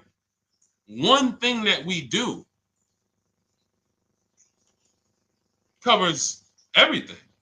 Your first deal, if you're moving, you're gonna be like, shoot, I got everything I just invested back times 10. That's what we hold ourselves accountable to. Just her equity alone, she made $6,700 selling 2 cars. Didn't even know I could sell leases, and I just put $6,700 in my pocket selling 2 leases. Whoa. So $300 payments. Those would be perfect cars for young people. $339, that's with no money down. Imagine if she wanted to put another $2,500 down, bring the payment down to, $275. This is the way to be moving. And those of you who are getting this, are you getting this? If you're getting this, type some dollar signs. Who's getting this? Who's getting this? Type dollar signs in the chat. Who's getting it? Let's go. Who's locked in? All right. I see you, Mario. I see you, Dane. I see you, Terry Carter. I see you. Who's getting this? Who else is getting it? Who else is locked in?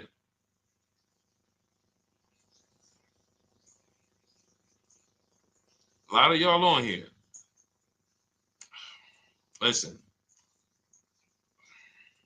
I see you, DJ and Nice. I see you, Arms Reach.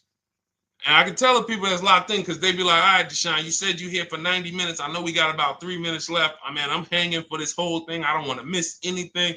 Shout out to the people that are locked in. All right. Go ahead, Dolan. Should the out-the-door price include your trade? First of all, that's a curse word. All right, we're going to go back to that because I got out of saying that for a while. We do not trade cars. So you probably just popped in maybe about 30 minutes ago on the stream. We were talking about the 3 pillars of great car deals: who you buy your car from, who you sell your car to, who you get your loan from. You in order to get a great deal, a below market deal, you must get a great deal from each one, which means you bid out each one. I bid out, got multiple offers for who I was going to buy my car from. I got multiple offers for who I was going to get my loan from. I got multiple offers for who I was going to sell my car to. I bid out everything, therefore I got my great deal. If you bid out this, but you don't bid out this, and somebody you get an interest rate of 7.1 when you could have got an interest rate of 5.2, you lost $2,000. Depending on the cost of your loan, how much you're financing, you lost $2,000. Yeah, you did a bid on who you bought the car from, or you didn't bid out your trade, therefore you didn't find the highest bidder. You traded your car for 14. Another bidder would have paid you 18. You lost $4,000. So you got to bid out everything. That's why we do not trade. The only people that have to trade are people with a lot of negative equity who can't pay off the difference. And that's why I am the reason for negative equity is not understanding leasing. You buy your cars, take out loans, switch the car. Negative equity. It's literally the reason for negative equity is I should have leased, but I didn't. Now I have negative equity because I'm replacing this car with a loan still on it. So out the door price will not include your other car. And if I was trading a car, then yes, the out the door price would include the trade. But because we do not trade cars, our out the door prices don't include the trade. Let me show you an example of what our out the door prices look like. So these are some spreadsheets for our Done For You program where we shop for clients. You can see here, this is we shop for a Subaru for this particular client. In this case, look, and you can see the MSRPs for this car is an inexpensive car, $27,000, $26,000. Look at the out the door prices, 29, 30, 30, 29, 29. These are all out the door prices with the taxes and fees. So you can see these dealers are giving either no discount or a little discount. 27 out the door price is 30,000. But look at the winner. Look at the winner. This particular dealer won the bid at this particular time They're not going to win the bid all the time. In this particular case, they needed the unit. $27,900 is the MSRP.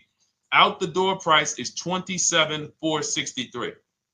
The out the door price is lower than the MSRP. How? Because they took off almost $4,000 in discounts. Almost $4,000 in discount. So every time you shop for your used cars or new cars, this is how you should be shopping. If you're not leasing, this is how you should be shopping. I'm getting multiple offers, out the door prices, comparing who gave me the best offer. Who gave me the best offer? Oh, look, Daniel Thompson said, D, I'm bidding out to sell my car and got a $4,000 swing from the lowest to the highest bid. This is the people who you listen. If I can bring them on and have them talk, they would be talking to y'all about how different this is. I didn't bring you here on a Tuesday afternoon, or you're not watching this. If you're watching the replay later on Tuesday, or maybe, Wednesday morning, we go live at 12 noon, Monday through Thursday. So we replay the show just for everyone who missed it. You can send all your friends, family, go to Deshone the Auto Advisor's pages, watch the replay from today's show. But they know this is, I didn't bring you here to talk to you about hundreds of dollars. We are talking thousands of dollars at all times. There is never anything that we talk about that is hundreds. Let someone else talk to you about how you can save a couple hundred more per month. We might be talking about hundreds per month. That might be the only time we're talking about hundreds, $200 per month. But other than that, which equals thousands. We're not here to figure out how we're going to save $50 this month. No, this is big, huge money. So thank you, Daniel. Thank you for tapping in with that information. So, all right, listen, guys. Everything we teach is in a step-by-step format, because when it's not step-by-step, you'll get overwhelmed. When it's step-by-step, you can challenge yourself to stay right on this step, check it off, move to the next step. Check it off, move to the next step. Step 7 in our Cars from Home process is delivery. Step 6 is paperwork. Step 1 is the most important question, which is the 8-year rule. It's literally called the most important question. 8-year rule. How many years are you keeping the next car? Step 2 is the equity assessment. That's why you heard Wendell in his book testimonial. He said, I just completed the equity assessment and we got 30% more than the book value. Bidding it out. He said, I'm about to move to the next step. So everything we teach is step. Step 3 is deal structure, where we budget and we see, all right, how much car can we afford? What does a good deal look like?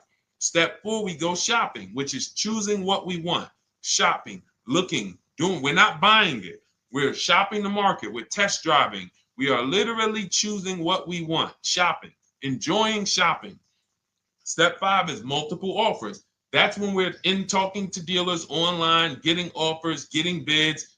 Step 6 is paperwork and protection to make sure that the offer we got is legit. We tied it up. Paperwork is right. We go over extended warranties, tire and wheel, maintenance plans. Do we need them? Key protection. Do we need any of this stuff?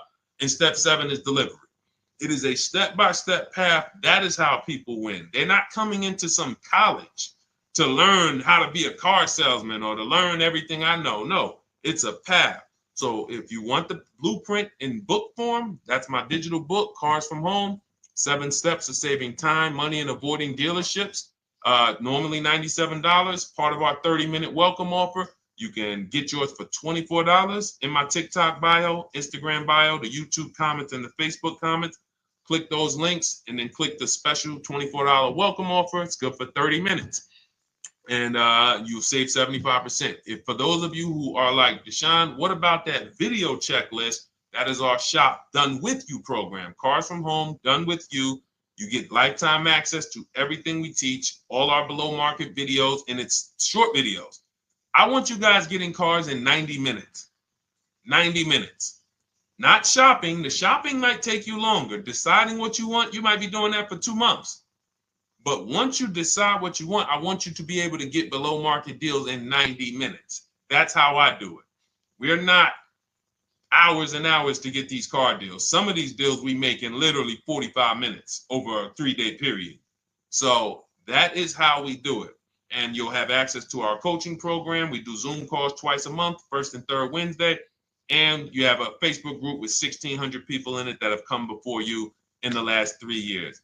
And then for those of you who qualify for shop with done for me, just do it for me, Deshone. New cars, new cars and leases only. Credit score has to be over 670 FICO. Book a call with our team. Let's see if we can help you. All of those have welcome specials. The book is 75% off welcome special.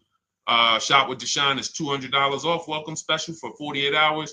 And done for you is $300 off for 72 hours. All welcome specials for people to say, all right, I'm taking action. I'm going to take advantage of a lower investment for taking action immediately. And for those of you who you're still new here, you're like, Deshone, I like the information, but I need to get, can I get some free advice first? Let me test out some free advice. You can, of course, go download our cheat sheets, and that's there as well. All of that is in the Cars from Home Toolkit. So always a pleasure. We will be back tomorrow, 12 noon. Please mark your calendars, tell your friends, bring a friend, and we'll continue to, we'll continue to do what we do and try to make sure you guys have everything you need to win every car you get. I want you sending pictures with the numbers. You know you've done it right when every car you get, you have pictures with the numbers. You know people who purchase cars all the time, all post their pictures. Hey, had to upgrade. Oh, just got this. Hey, had to treat myself. Oh, watch it now.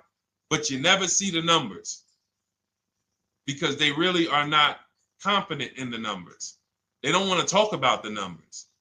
Everybody who shops with us, whether you're getting our book, whether you're using our stuff, and sometimes people who they piece together my social media videos and they'll get it done. But they are sending the numbers. Look at what I paid for this car. Not only did I get a great car, but look at the deal I got on the car.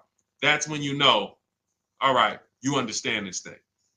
All right, have a great day, y'all. See you tomorrow. And if you couldn't make the whole broadcast, feel free to watch the replay. We'll be replaying it throughout the day until tomorrow's show. All right, have a great day, y'all. Thank you. God bless you.